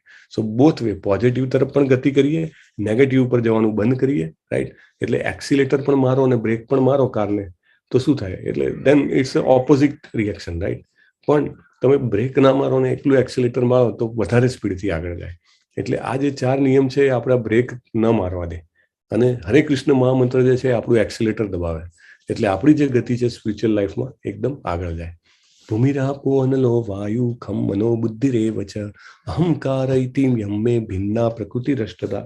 હવે જે ભગવાન જે છે એ 2 શ્લોકોમાં આપણને સરસ જે છે એ જ્ઞાન આપે છે કે આખી જે સૃષ્ટિ છે એ શેનાથી રચના કરવામાં આવી છે.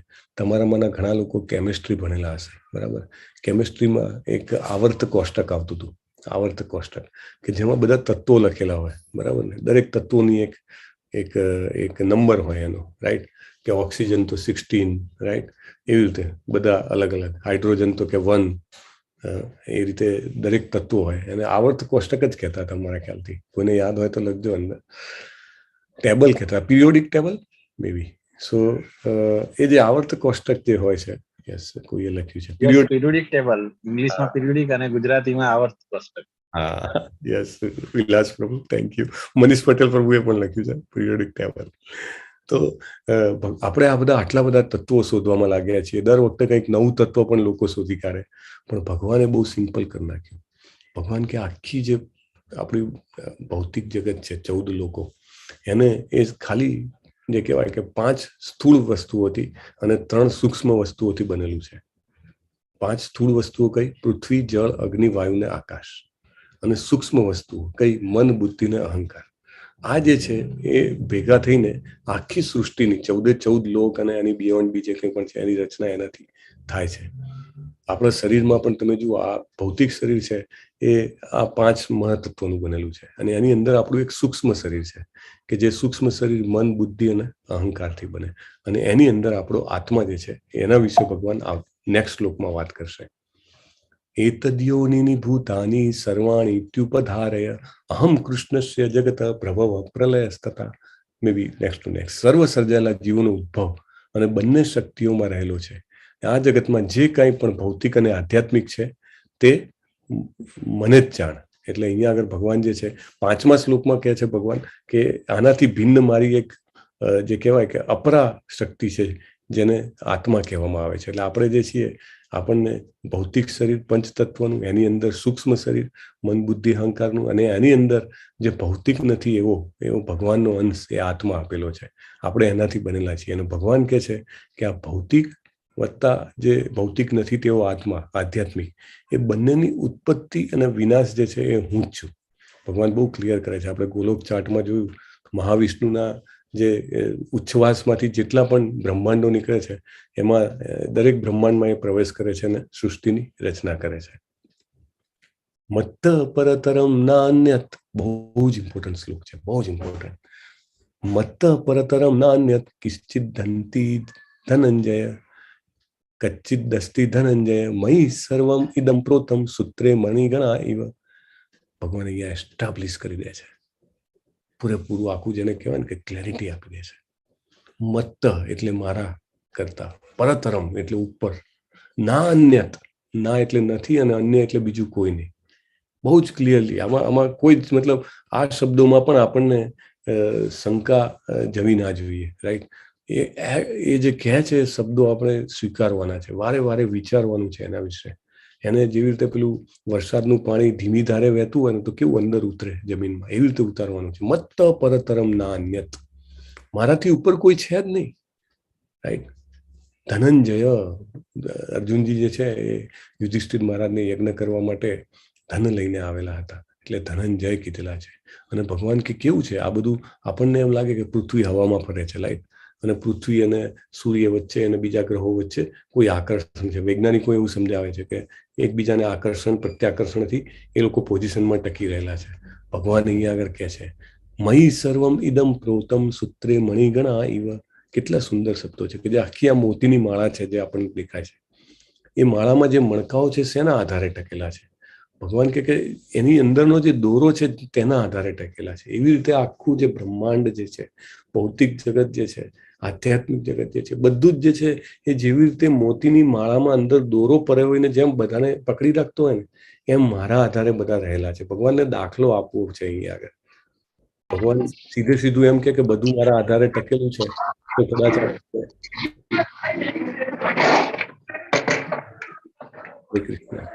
પ્લીઝ મ્યુટ રાખજો. તો આપણને શંકા થાય અથવા તો આપણને તરત સમજમાં ના આવે. પણ ભગવાન જે છે મસ્ત દાખલો આપે છે આપણને કે મોતીઓની માળામાં દોરો દેખાતો નથી, દેખાય છે? નથી દેખાતો, રાઈટ?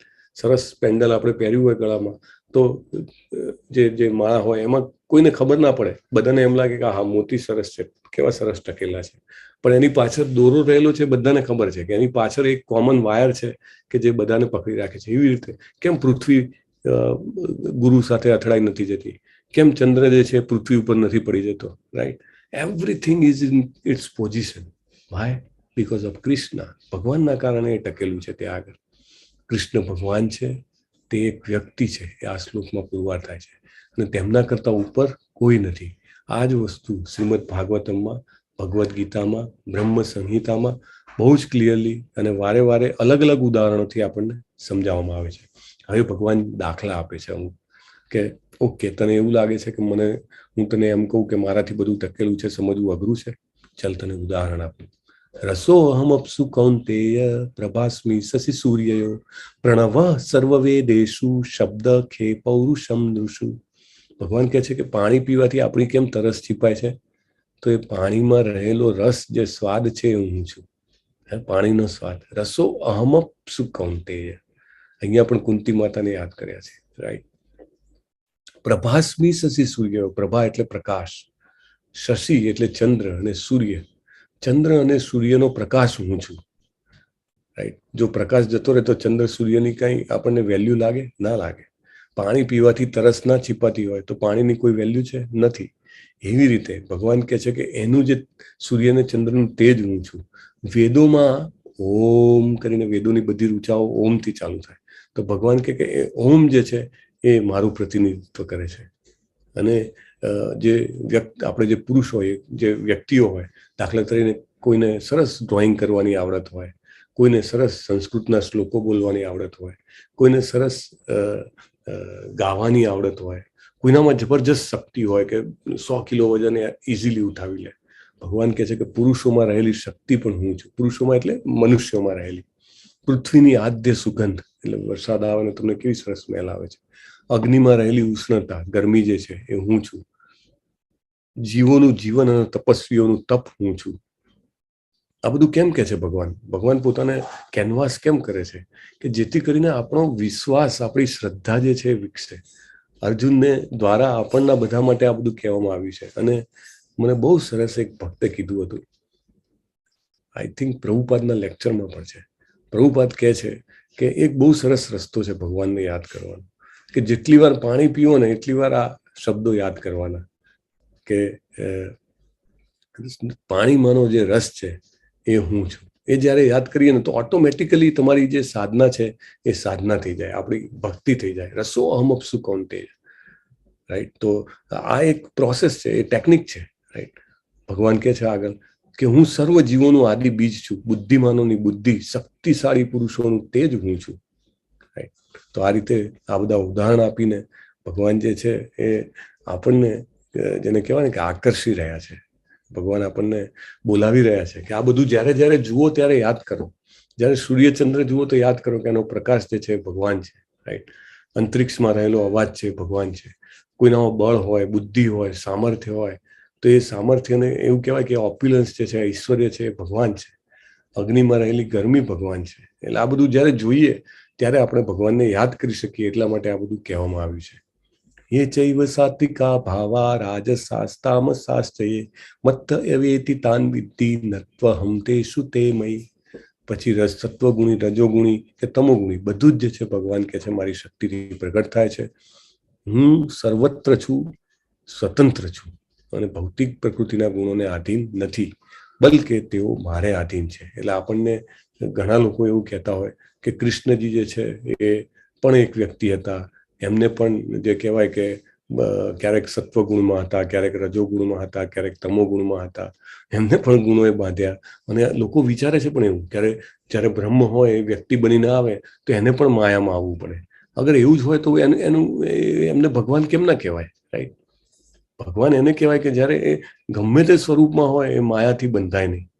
તો ભગવાન અહીંયા આગળ બહુ ક્લિયરલી ક્લેરિફાય કરે છે. ગીતાના શબ્દોને જાણવાનો આ ફાયદો છે કે આપણને વિશ્વાસ બેસે કે ભગવાન કેવા છે અને કોણ છે, કે હું ક્યારે આ બધું જે છે એ મારા કંટ્રોલમાં છે, પણ હું સ્વતંત્ર છું. ભગવાન એવું કહે છે, તો જ ભગવાન કહેવાય ને, નહીં તો કેવી રીતે ભગવાન કહેવાય? હવે ઘણા લોકો પ્રભુપાદ ઉદાહરણ આપે કે એમ કે હું ભગવાન છું. પૃથ્વી ઉપર આજની તારીખમાં પણ 4-5 જણા એવું કહે છે કે હું ભગવાન છું, મારો જન્મ ભગવાન તરીકે થયો છે.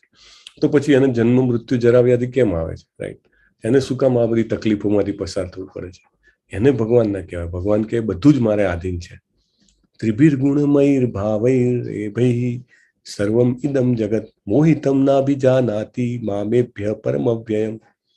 કે આ 3 ગુણો દ્વારા મોહ પામેલું આ સમગ્ર જગત ગુણાતીત તથા અવિનાશી એવા મને જાણતું નથી. હવે બહુ ક્લિયરલી ભગવાન કહે છે આપણને. આગળ 3 ગુણો વિશે ડિટેલમાં ભગવાન સમજાવશે, પણ ભગવાન ટૂંકમાં કહે છે કે મોહ પામડાય છે આપણને આ ગુણો, અને એવું જે સમગ્ર જગત છે એ મને જાણતું નથી.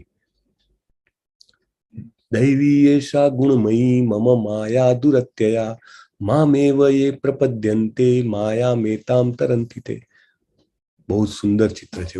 ઇસ્કોનના ભક્તો જે ચિત્રો બનાવે છે એ જે ચિત્રો છે એ દિવ્ય ચિત્રો છે. જ્યારે શરૂઆતમાં ભારત પણ નતા આવ્યા, પ્રભુપાદ ત્યાં હતા, તો બધાને કે જાઓ પીંછી પેન ને કલર લઈ આવો, પીંછી કલર ને કાગળ લઈ આવો, અને એ વર્ણન કરે ને એ પ્રમાણે એમને બનાવવાનું કહે. કોઈએ ફોર્મલી ટ્રેનિંગ તો લીધી જ નહોતી, રાઈટ, ચિત્રો બનાવવાની. અને ધીરે ધીરે એવા ચિત્રો બનાવ્યા કે વર્લ્ડના મોસ્ટ ફેમસ જે ચિત્રકારો છે એમાં એમના નામ થઈ ગયા. કારણ કે એ ચિત્રોમાં એમનો ભક્તિ ભળે ને, ભાવ ભળે. તમે અહીંયા આગળ જુઓ, ભગવાન જે છે એ ભક્તને ભવસાગરમાંથી ઉગારવા ગરુડ ઉપર ચડીને આવે છે અને પોતાનો હાથ લાંબો કરે છે. તમે જુઓ, એવી રીતે અહીંયા શ્લોકમાં ભગવાન કહે છે કે મારી આ માયા છે ને બહુ જ અઘરી છે.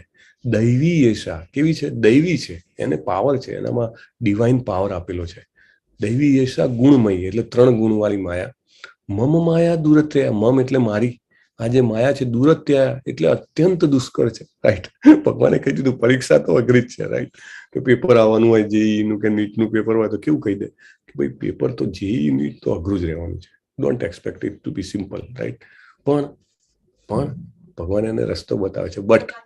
બટ ઇઝ વેરી ઇમ્પોર્ટન્ટ કોઈ પણ વાક્યમાં. જ્યારે કોઈ એમ કે પણ, એટલે સમજવું કે આગળ જે કંઈ પણ કીધું ને એના કરતા વધારે મહત્વનું કહી રહ્યા છે. હરે Krishna. Please mute your self.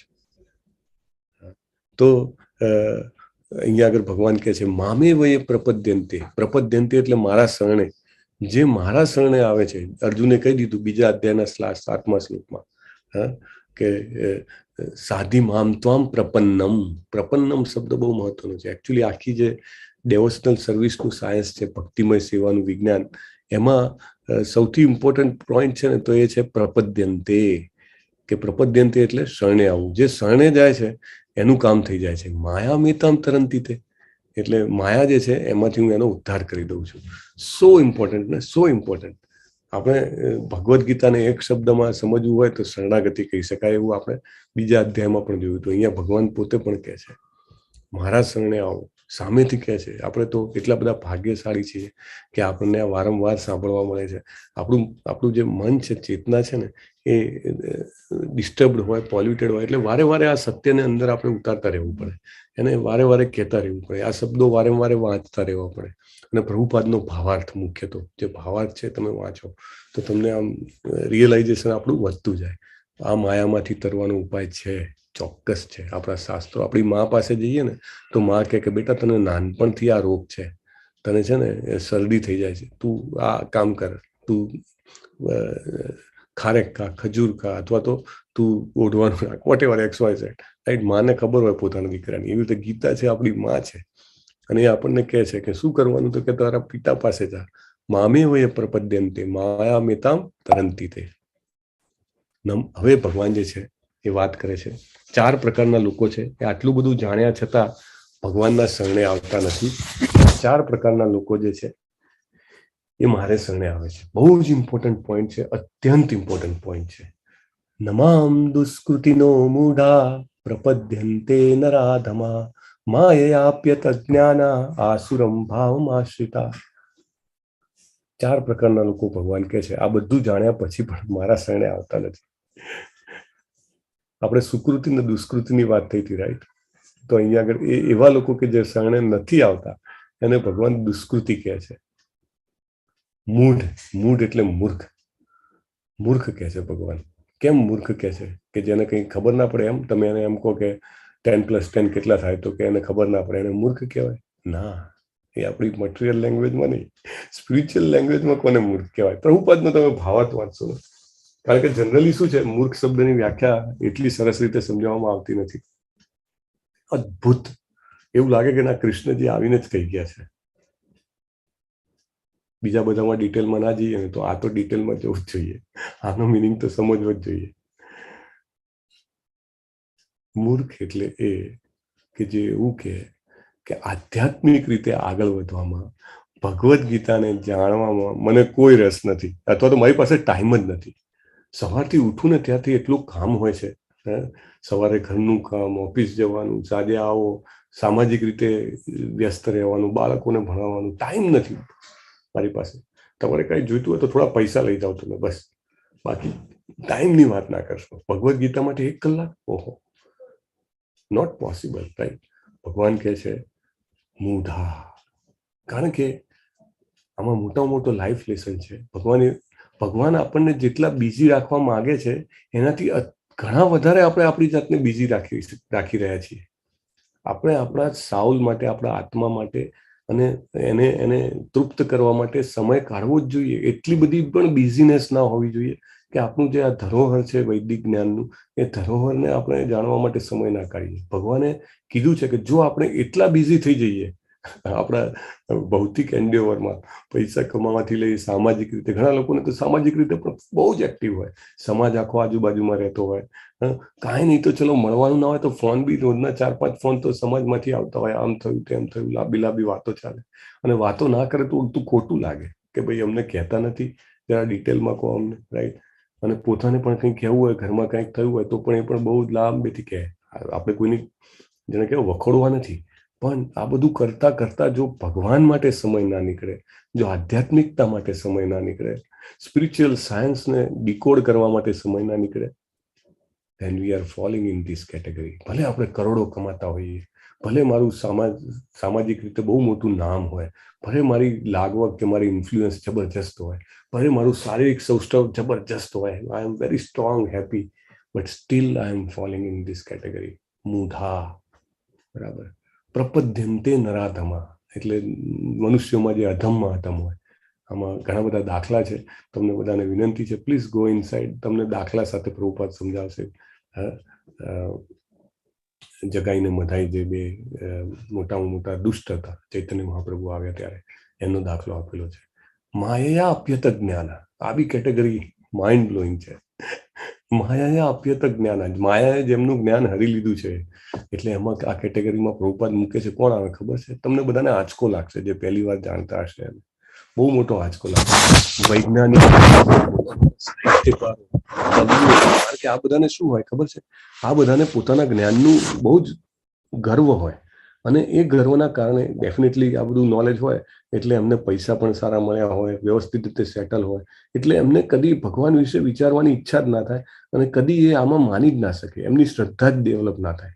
એટલે એને માયા અપ્યત જ્ઞાનની કેટેગરીમાં પ્રભુપાદે મૂક્યા છે મોટા મોટા સાયન્ટિસ્ટ. કારણ કે એને તો પોતાની ઇન્દ્રિયોથી જેટલું એને મળ્યું હોય એમાં જ એને એટલું તો એ હતપ્રભ થઈ ગયો હોય કે ઓ માય ગોડ, મેં તે શોધી કાઢ્યું A+B=AB, whatever XYZ equations, right? Yes, Lav બારોટજી, મનીષ પટેલજી બધા લખે છે. Okay, great. તો માયા અપ્યત જ્ઞાન, આપણે પણ આ કેટેગરીમાં ના આવવું જોઈએ, રાઈટ?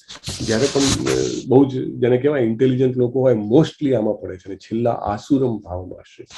તો આ લોકો જે છે ભગવાન પાસે જતા નથી. ભગવાન એવું કહે છે કે મારા શરણે આવતા નથી.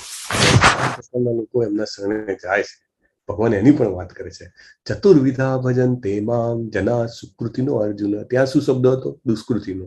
અહીંયા છે સુકૃતિનો, રાઈટ? સુકૃતિ આપણે કીધી કે અનેક રીતે થાય, અજ્ઞાત રીતે, જ્ઞાત રીતે. આપણે પહેલા ચર્ચા કરી હતી એટલે રિપીટ નહીં કરીએ. 4 પ્રકારના લોકો: આર્તો, જિજ્ઞાસુર, અર્થાર્થી, જ્ઞાની ચ ભરતર્ષભ. આર્થ બહુ દુઃખમાં હોય અને જીવનમાં કશું જ બરાબર નથી થતું.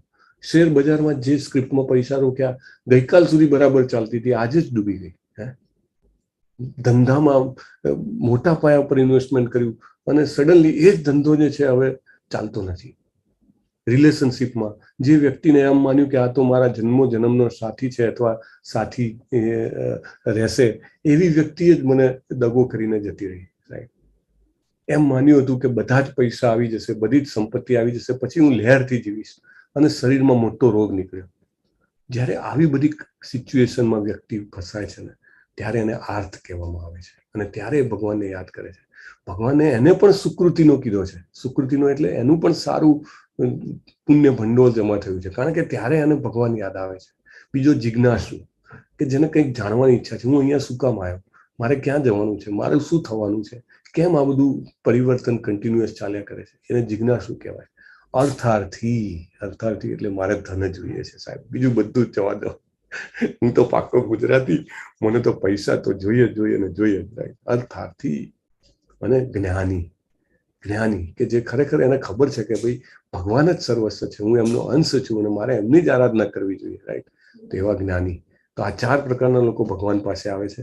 અહીંયા ફોટામાં આપણા શાસ્ત્રોના ઉદાહરણો કેવા છે કે કોઈ એક ગ્રહ ઉપર, અલગ અલગ ગ્રહો ઉપર, અલગ અલગ લોકમાં, અલગ અલગ સમયે, કોઈ એક મન્વંતરમાં, કોઈ બ્રહ્માના કલ્પના, કોઈ બીજા બ્રહ્માના કલ્પમાં, એનું પ્રોપર રેકોર્ડિંગ એવિડન્સ સાથે, ફેક્ટ ફિગર એવિડન્સીસ સાથે એટલા માટે રેકોર્ડ કરવામાં આવે કે આપણને એ ઘટના દ્વારા જે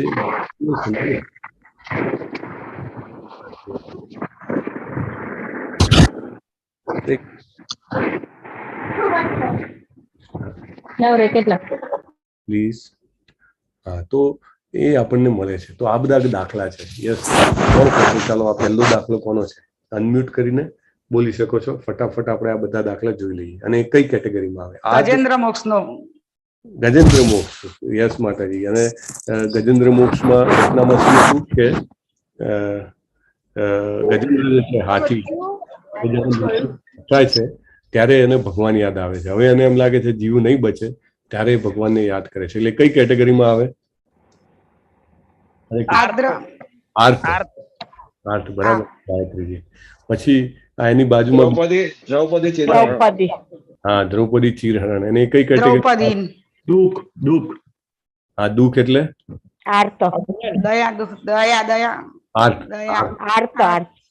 દુઃખમાં જયારે વિચારે ને. હવે નીચે છે કોણ છે અહીંયા આગળ ડાબી બાજુમાં? ધ્રુવ મહારાજ છે. હું મારા ભગવાનને ભજવા કેમ જાય? અર્થાર્થી. એમને ધન, એમને સામ્રાજ્ય જોઈએ છે. પોતાના પિતા અને દાદાથી પણ મોટું સામ્રાજ્ય જોઈએ છે. પછી અહીંયા આગળ કોણ છે રામ ભગવાનની સામે? હનુમાનજી મહારાજ. સુગ્રીવજીને શું જોઈતું હતું? રાજપાટ જોઈતું હતું. રાજપાટ અને પોતાની પત્ની પણ એમને વાલીએ લઈ લીધી હતી. રાઈટ, એ પણ એમને જોઈતા હતા. તો એ અર્થાર્થી છે. બરાબર. પછી અહીંયા આગળ જે છે એ નૈમિષારણ્યના ઋષિઓ છે. તો એ ઋષિઓ કઈ કેટેગરીમાં આવે છે? જિજ્ઞાસુ. સોરી, આ જિજ્ઞાસુ કેટેગરીમાં છે. મેં આને ચેક કર્યું છે. બેઝિકલી એમને છે ને બહુ ઉત્કંઠા હોય છે. અત્યારે સવારે ભાગવતમ ક્લાસ ચાલી રહ્યો છે, એમાં પણ આવે છે કે એ બધા મુનિઓ જે છે નિમિષારણ્યના, એ સૂત ગોસ્વામીને પ્રશ્નો પૂછે છે કે ભાઈ આપણું સારું શેમાં છે, કલિયુગના લોકોનું સારું શેમાં છે? શ્રી ગૌરનિતાય કી જય. તો એ જે છે એ જિજ્ઞાસુ છે, એમને જાણવાની ઈચ્છા છે. અને ઉપરનો જે ફોટો છે, ઇનફેક્ટ ઉપરનો આ વચ્ચેનો ફોટો, એમાં સુખદેવ ગોસ્વામી આવવાના હોય છે. એટલે સુખદેવ ગોસ્વામી જે છે એ ધરતી પર આવતા જ નથી. કેમ? તો કે ભાઈ એમાં મને માયા આવરી લેશે. તો જ્યારે ભગવાન આપીને પ્રોમિસ આપે છે ત્યારે જન્મ લે છે.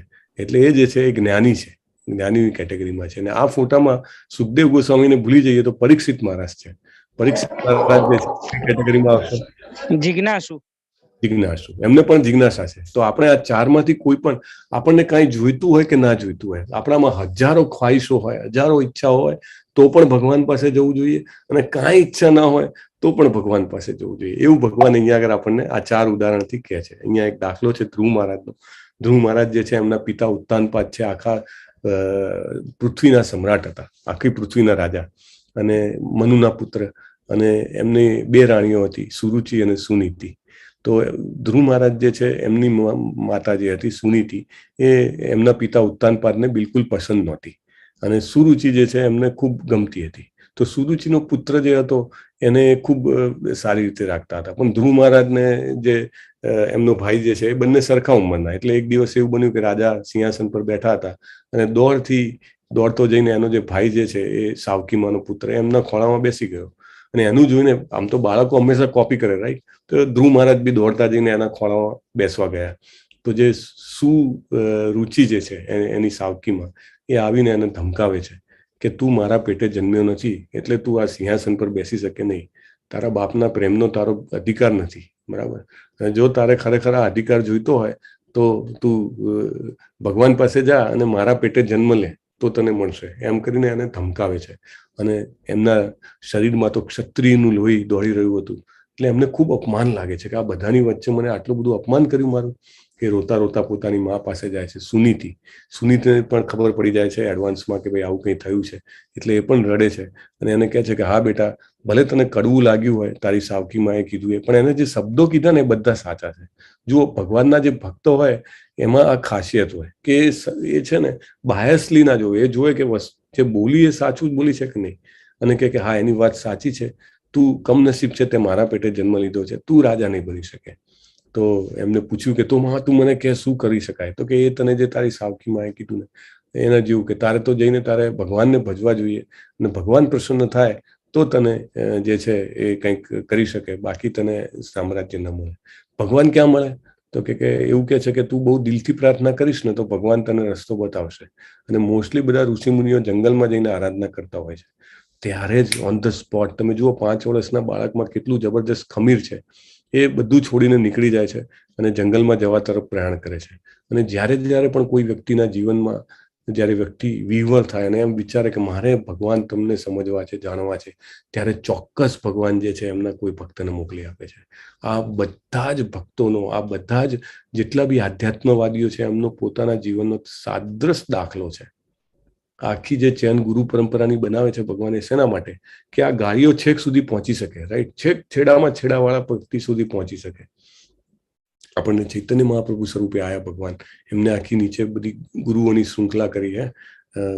જગન્નાથ દાસ બાબાજી મહારાજ, ભક્તિ વિનોદ ઠાકુર મહારાજ, ગૌર કિશોરદાસ બાબાજી મહારાજ, ભક્તિ સિદ્ધાંત સરસ્વતી મહારાજ ને શિલા પ્રભુપાદ. અને શિલા પ્રભુપાદની નીચે પણ હવે અત્યારે આખી શૃંખલા ચાલુ છે. દાખલા તરીકે મને જયપતાકા સ્વામી ગુરુ મહારાજના જેને કહેવાય ચરણ કમળનો આશ્રય સાંપડ્યો છે. તો એવી રીતે ગુરુને મોકલી આપે છે. અને નારદજી આવે છે. નારદજી આવીને કંઈ એવું નહીં કે સીધું જ્ઞાન આપી દે છે. નારદજી વેરી ઇન્ટેલિજન્ટ, કે છોકરા, તને ખબર છે તું 5 વર્ષનો છે, જંગલમાં જઈશ, ત્યાં આગળ વાઘ સિંહ તને ફાડી ખાશે.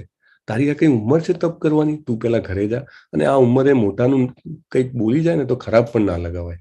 એટલે તું ઘરે જા, શાંતિથી જીવ, મોટો થાય ને પછી ઈચ્છા થાય તો તપ કરજે. એટલે ત્યારે ધ્રુવ મહારાજ કહે છે કે પ્રભુ, તમારી વાણી જે છે એ ખરેખર શબ્દો જે છે એ બહુ જ સાચા અને સત્ય છે, પણ હું એટલો પતિત છું ને કે હું એને ઇમ્પ્લિમેન્ટ કરી શકું એવું નથી. એટલે મારામાં જે ક્ષત્રિયોનું લોહી દોડી રહ્યું છે ને, એના કારણે તમારા જે શબ્દો સાચા છે છતાંય મારાથી પાલન થઈ શકે એવા નથી. મને સાચું જ્ઞાન આપો કે ભગવાન ક્યાં મળશે, કેવી રીતે મળશે. અને જુઓ, જ્યારે આવી રીતે પ્રશ્ન કરે છે, આપણે જોયું હતું તદ્વિધિ પ્રણિપાતેન પરિપ્રશ્નેન સેવયા, ત્યારે જે છે ભગવાન એને, નારદજી એને જ્ઞાન આપે છે, એમને સરસ રસ્તો સમજાવે છે વ્રત કરવાનું. ઓમ નમો ભગવતે વાસુદેવાય. અને એમને 6 મહિનાની અંદર ભગવાનનો સાક્ષાત્કાર થાય છે અને એમને આશીર્વાદ મળે છે કે 66,000 વર્ષ સુધી તું પૃથ્વીનું આખું સામ્રાજ્ય, એ વખતે તો સમ્રાટ આખી પૃથ્વીના હતા, તો એની પર રાજ્ય કરજે અને પછી તને મારા ધામમાં હું તારા માટે સ્પેશિયલ ધ્રુવ લોક બનાવું છું. રાઈટ, આ બધા લોક છે એની ઇર્દ ગિર્દ. આપણે ગોલોક ચાર્ટમાં તમે જો ધ્યાનથી જોયું હોય ને તો ધ્રુવ લોક હતું, which is the centre of entire creation, right. અને ત્યાં આગળ ભગવાનની સાથે એ વૈકુંઠ ધામમાં એ રહે છે. એટલે કંઈ પણ જોઈતું હોય કે કંઈ પણ ના જોઈતું હોય, તમે જે છે તમારું જો કનેક્શન ચીફ મિનિસ્ટર કે પ્રાઇમ મિનિસ્ટર સાથે હોય તો બીજી બધી મિનિસ્ટ્રીના કામ છે તમારા એમ જ થઈ જાય છે. બહુનામ જન્મનામ અંતે જ્ઞાનવાન મામ પ્રપદ્યતે વાસુદેવ સર્વમિતિ સ મહાત્મા સુદુર્લભ. એટલે બહુ જ જન્મોના અંતે જે છે એ વ્યક્તિ જે છે જ્ઞાન આવે છે અને ભગવદ્ ગીતા પ્રત્યે પ્રેમ જાગે છે. અને એના કારણે જે છે એ મને વાસુદેવ, વાસુદેવ એટલે વસુદેવના પુત્ર, એમના પિતાનું નામ વસુદેવ હતું, એના પુત્ર વાસુદેવ સર્વમિતિ એટલે બધા કારણોનું કારણ હું છું એવું જાણીને મારા શરણે આવે છે. સ મહાત્મા શું દુર્લભ એટલે આવા ભક્તો જે છે એ બહુ દુર્લભ હોય છે. આપણે શું કામ પ્રભુપાદના ચરણો પકડી રાખવા જોઈએ? કારણ કે આપણને ખબર છે કે એમને પૂર્ણ વિશ્વાસ છે ભગવાનના ઉપર ને એવા મહાત્મા છે, દુર્લભ છે. અવ્યક્તમ વ્યક્તિમાપન્નમ મન્યન્તે મામ બુદ્ધય પરમ ભાવમ અજાનંતો મમાવ્યય અનુત્તમમ. ભગવાન શું કહે છે કે બુદ્ધિહીન પુરુષો એવું માને કે હું પેલા બ્રહ્મ તેજ સ્વરૂપે, એટલે આપણે બધા ઘણા બધા લોકો એવું ફેલાવે કે ભગવાન જેવું કંઈ છે જ નહીં, બ્રહ્મનું તેજ છે અને જ્યારે પણ કંઈ કરવું હોય તો એ મનુષ્ય સ્વરૂપે કે એવી રીતે અવતરે છે. ભગવાન કહે છે કે એવા લોકો એવું માને છે કે હું પહેલા નિરાકાર હતો, અવ્યક્તમ હતો. અવ્યક્તમ એટલે કે મારો કોઈ આકાર જ નથી. એવું હોય? તમે બધા આકારવાળા, તમે જેમાંથી પ્રગટ્યા એ વ્યક્તિ આકારમાં ના હોય, એવું હોઈ શકે? રાઈટ. ભગવાન એ કહે છે કે હું નિરાકાર હતો અને પછી મેં આ શરીર ધારણ કર્યું. એવા લોકોને ભગવાન શું કહે છે? અબુદ્ધય એટલે બુદ્ધિ નથી એમનામાં, ઓછી બુદ્ધિ છે, અલ્પ જ્ઞાન છે. પરમ ભાવમ અજાનંતો એટલે મારો જે દિવ્ય ભાવ છે, મારું જે દિવ્ય શરીર છે, દિવ્ય કાર્યો છે, અજાનંતો એટલે જાણતા નથી એ લોકો. એ લોકોને એમ કે હું એ તમારા જેવો છું. ભગવાન કૃષ્ણ પણ આવ્યા. પ્રભુપાદ કે કૃષ્ણ બુક છે આટલી સરસ. તમને ખરેખર જો કૃષ્ણના વિશે ડાયરેક્ટ આમ જેને કહેવાય કે એમના જીવન વિશે જાણવું હોય તો કૃષ્ણ બુક ભગવાને પ્રભુપાદે આપી છે આપણને. તેમાં કહે છે કે પરમ ભાવ મજાનંતો. એ વખતે પણ લાખો કરોડો લોકો એવા હતા કે જે કૃષ્ણને સામાન્ય મનુષ્ય જ સમજતા હતા. રાઈટ. દેવર નેવર નોઈંગ. એટલે ભગવાન આવે તો પણ હું જો મારી મેચ્યોરિટી તૈયાર ના થઈ હોય તો હું ના ઓળખી શકું. રાઈટ. કોઈ વ્યક્તિ એવો હોય કે જે સાંપ્રત પ્રભાવથી જાણતો ના હોય અને કોઈ બહુ મોટો જેને કહેવાય કે પ્રાઇમ મિનિસ્ટર આવે તો બી એને ખબર ના હોય કે હશે ભાઈ કોઈ સારા કપડાં પહેર્યા છે, આજુબાજુમાં 4 માણસ પણ ના ખબર. ભગવાન આવ્યા ત્યારે પણ લોકોને ખબર નથી. પરમ ભાવ મજાનંતો મમ આ વ્યયમ અનુત્તમમ અને મારી આ પ્રકૃતિને જાણતા નથી. અને ભગવાન આગળ બહુ મોટું સ્ટેટમેન્ટ આપે છે. નાહમ પ્રકાશ સર્વસ્ય. નાહમ એટલે હું નથી કરતો. શું નથી કરતો? પ્રકાશ સર્વસ્ય. હું બધાને જાણવા આમાં હું એવું ઈચ્છતો જ નથી કે બધા મને જાણે. એટલે ઘણા લોકો તો એમને ભગવદ્ ગીતાનું જ્ઞાન પહોંચે જ નહીં, કારણ કે એમને જાણવું નથી તો એમના સુધી પહોંચવું જ ના જોઈએ. રાઈટ. યોગ માયા સમાવૃતા એટલે હું માયાથી આવૃત રહું છું. યોગ માયાથી.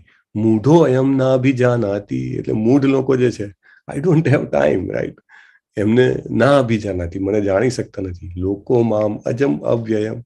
હું અજમ છું. અજમ એટલે અજન્મા છું. લોકો જે બર્થડે સેલિબ્રેટ કરે છે એવું મારા તો કોઈ જન્મ જ નથી. એમ આપણને એવું હોય કે દરેક વસ્તુ એનું કંઈક ઓરિજિન હોય. રાઈટ. કંઈક શરૂઆત હોય અને દરેક જેની શરૂઆત હોય એનો કંઈક અંત હોય. જાતસ્ય હિ ધ્રુવોર મૃત્યુ. રાઈટ. આપણે જે આગળ બીજા અધ્યાયમાં જોયું. પણ આ કેસમાં એવું નથી. ભગવાનના કેસમાં ભગવાન કેવા છે? અજમ. મમ અજમ. અજમ એટલે હું અજન્મા છું. અવ્યયમ. અવ્યયમ એટલે વ્યય નથી થતો, વિનાશ નથી થતો, મૃત્યુ નથી થતું. આપણે આપણી નજર સામે જન્મથી જે કંઈ પણ જોયું છે, જે કંઈ પણ જાણ્યું છે, એ બધી વસ્તુનો જન્મ થયો છે અને બધી વસ્તુનો વિનાશ થવાનો છે. ભલે ગમે તેટલી શક્તિશાળી હોય. તમે મોટામાં મોટું તમે સમજો કે બિલ્ડિંગ બનાવી દો કે મોટામાં મોટો પર્વત હોય કે ગમે તે કોઈ હોય, એ વસ્તુ તમને ખબર છે એક દિવસ તો નાશ થશે ને થશે. અને દરેક વસ્તુનો જન્મ હોય. જે કંઈ પણ આપણી સામે હોય. પ્રભુપાદ એક બહુ હસતા દાખલો આપે કે કોઈ એમ કહે કે હું ભગવાન છું તો તમારે પૂછવાનું કે તારા પિતા હતા? તો કે આ હતા. તો સમજવાનું કે જુઠ્ઠું બોલે છે. જે કોઈ પણ તમે પૂછો અને એમ કે મારા કોઈ પિતા નથી ને હું અજન્મા છું, ત્યારે સમજવું કે ભગવાન છે. ને એ કોઈ પણ શાસ્ત્રોમાં બીજું કોઈ નથી કહેતું. અહીંયા કૃષ્ણજી કહે છે મમ અજમ અવ્યયમ કે હું અજન્મા છું અને અવ્યયમ એટલે મારો નાશ નથી, મારું મૃત્યુ નથી. એટલે એવા જે છે આ બધા ભગવાનના ગુણો છે એ મૂઢ લોકોના જાણમાં આવતા નથી. ભગવાન કે નાહમ પ્રકાશ સર્વસ્ય. બધાને ખબર જ નથી પડવા દેતો હું. રાઈટ. વેદાહમ સમિતિ તાની વર્તમાનાની ચ અર્જુન ભવિષ્યાણી ચ ભૂતાની મામ તું વેદ ન કશ્ચન. એટલે વર્તમાનમાં જે થઈ રહ્યું છે, પાસ્ટ, પ્રેઝન્ટ અને ફ્યુચર, એ બધું જ હું જાણું છું. અને છતાંય અને હું બધા જીવોને જાણું છું. એક નાની કીડીના મનમાં શું ચાલી રહ્યું છે, એને ભૂખ લાગી છે કે નહીં એ પણ ભગવાનને ખબર છે. અને તમારા ને મારા મનમાં શું ચાલી રહ્યું છે એ પણ એને ખબર છે. રાઈટ. ભગવાન કહે છે મને બધી જ ખબર છે. ભૂત ભવિષ્ય વર્તમાનની ખબર છે. જરા મરણ મોક્ષાય મામાશ્રિત્ય યતંતીએ તે બ્રહ્મ તદ્વિદુ કૃષ્ણમ અધ્યાત્મમ કર્મ ચાખિલમ. એટલે ભગવાન કહે છે કે બુદ્ધિશાળી મનુષ્યો તદ્વિદુ જરા અને મરણ એટલે બુઢાપો અને મૃત્યુમાંથી મુક્ત થવા માટે હંમેશા મહેનત કરે છે. જો આપણે એમાંથી આપણે શું મહેનત કરીએ છીએ? બહુ પ્રાણાયામ કરીએ, બહુ એક્સરસાઇઝ કરીએ, બુઢાપો ના આવે, અથવા તો આવતો હોય તો થોડો લેટ આવે. નહીં, એ નહીં કે મૃત્યુ છે, મૃત્યુની કોઈ દવા શોધાઈ છે કે ભાઈ તમે 25 વર્ષ વધારે જીવી લેશો? નો. ભગવાન કે છે એવા જે બુદ્ધિશાળી મનુષ્યો જેને ખબર છે કે ધીસ ઇઝ નોટ એવોઇડેબલ, એ લોકો મારી ભક્તિનો આશ્રય ગ્રહણ કરે છે અને તેઓ મારા દિવ્ય કર્મો વિશે બધું જ જાણે છે. ભીષ્મ પિતામહનો દાખલો છે. ભીષ્મ પિતામહ વોઝ સો પાવરફુલ, રાઈટ? આપણે આગળ પણ એમના વિશે સરસ જાણીશું. તો અહીંયા આગળ કહે છે 30મા શ્લોકમાં કે મારી પૂર્ણ ચેતનામાં રહીને મને જગતનો, દેવોનો, યજ્ઞની સર્વ પદ્ધતિઓનો જે નિયામક જાણે છે, તેઓ પોતાના મૃત્યુ સમયે પણ મને ભગવાન તરીકે જાણી સમજી શકે છે. ભીષ્મ પિતામહનું મૃત્યુ કેવું હતું? ભગવાન પોતે આવે છે એ મૃત્યુ સુધારવા, અને એમનો હાથ પકડીને વિષ્ણુ સહસ્ત્ર બોલે છે અને પછી શરીર છોડે છે Bhishma Pitamah. Perfect time, right? એટલે જો આપણે આખું જીવન એવી રીતે જીવશું, સતત પ્રયત્નશીલ રહીશું કે ભગવદ્ ગીતાનું જ્ઞાન ઉતારીએ, ધેન જે છેલ્લો ટેસ્ટ છે, at the time of death, the real test, ત્યારે ભગવાન કહે છે કે ત્યારે આપણે એમને જાણી શકીશું અને સમજી શકીશું. તો ભગવાન જ્યારે છે એ આપણે એમના શરણે જઈએ છીએ ત્યારે આપણો જે કહે છે આપણા જીવનનો ચાર્જ લઈ લે છે અને આપણને જે કહેવાય કે દરેક પરિસ્થિતિમાંથી ઉગારે છે. દ્રૌપદીજી જ્યારે બધાને વિનંતી કરી, ભીષ્મ પિતામહને કીધું તમે બચાવો, ના બચાવ્યા. પોતાના દાદા સસરા જે છે ધૃતરાષ્ટ્રને કીધું, ના બચાવ્યા. ગુરુદ્રોણને કીધું, ના બચાવ્યા. પોતાના પતિઓને કીધું, આટલા શક્તિશાળી હોવા છતાં પણ ના બચાવ્યા. જ્યારે પોતે પણ ટ્રાય કરે છે કે દુશાસન એનો સાડી ના ખેંચી શકે, એનાથી પણ નથી થતું ને જ્યારે 2 હાથ ઉપાડીને બોલે છે ગોવિંદા ગોવિંદા ગોવિંદા, ધેન કૃષ્ણ કમ્સ. કૃષ્ણ એવું કહે છે કે હું દ્રૌપદીના એ શબ્દોનો શાશ્વત રીતે ઋણી છું કે જે આર્દ ભાવે એને મને બોલાવ્યો છે ગોવિંદા કહીને, હું ક્યારેય એનું કે રીપે નથી કરી શકતો, ભરપાઈ નથી કરી શકતો. સો આપણે જ્યારે ધીરે ધીરે આપણા જીવનમાં કૃષ્ણને લાવીશું, હરે કૃષ્ણ કૃષ્ણ કૃષ્ણ હરે હરે, હરે રામ રામ રામ હરે હરે, જેટલું વધારે સાંભળશું, વધારે ઉતારશું, એમ આપણા જીવનમાં પણ કૃષ્ણજી પધારશે અને આપણે વધારે ને વધારે પ્રેક્ટિકલ લીધે આપણી લાઈફમાં આ જ્ઞાનને ઉપયોગ કરી શકીશું. વાંછા કલ્પતરુભ્યશ્ચ કૃપા સિંધુભ્ય એવ ચ પતિતાનામ પાવનેભ્યો વૈષ્ણવેભ્યો નમો નમઃ. અનંત કોટી વૈષ્ણવવૃંદ કી જય. શ્રીલા પ્રભુપાદ કી જય. ભગવદ ગીતા કી જય. હરે કૃષ્ણ. થોડો ટાઈમ આજે 10 મિનિટ ઓવરરન થયો છે. ચેપ્ટર ભક્તિ યોગનું પહેલું ચેપ્ટર હતું અને બહુ જ ઇન્ટરેસ્ટિંગ ચેપ્ટર હતું. તો એમાં અમુક મુદ્દાઓ કવર કરવા જરૂરી હતા, તો હું માફી ચાહું છું. We'll try to remain in time always. Hare Krishna. Yes. Janaki Mataji, Hare Krishna. Yes. 36,000 વર્ષ. ઓકે, ચાલો. કઈ પ્રશ્ન છે? ન હોય તો આપણે એનીવે આજે ટ્રેન લેટ છે એટલે we have to start the main part of the discussion. હા, બધાને ખબર છે કયો પાર્ટ છે? હા, ઓકે. યસ, બોલો. જપ ચાલુ કરીશું. હા, ઓકે.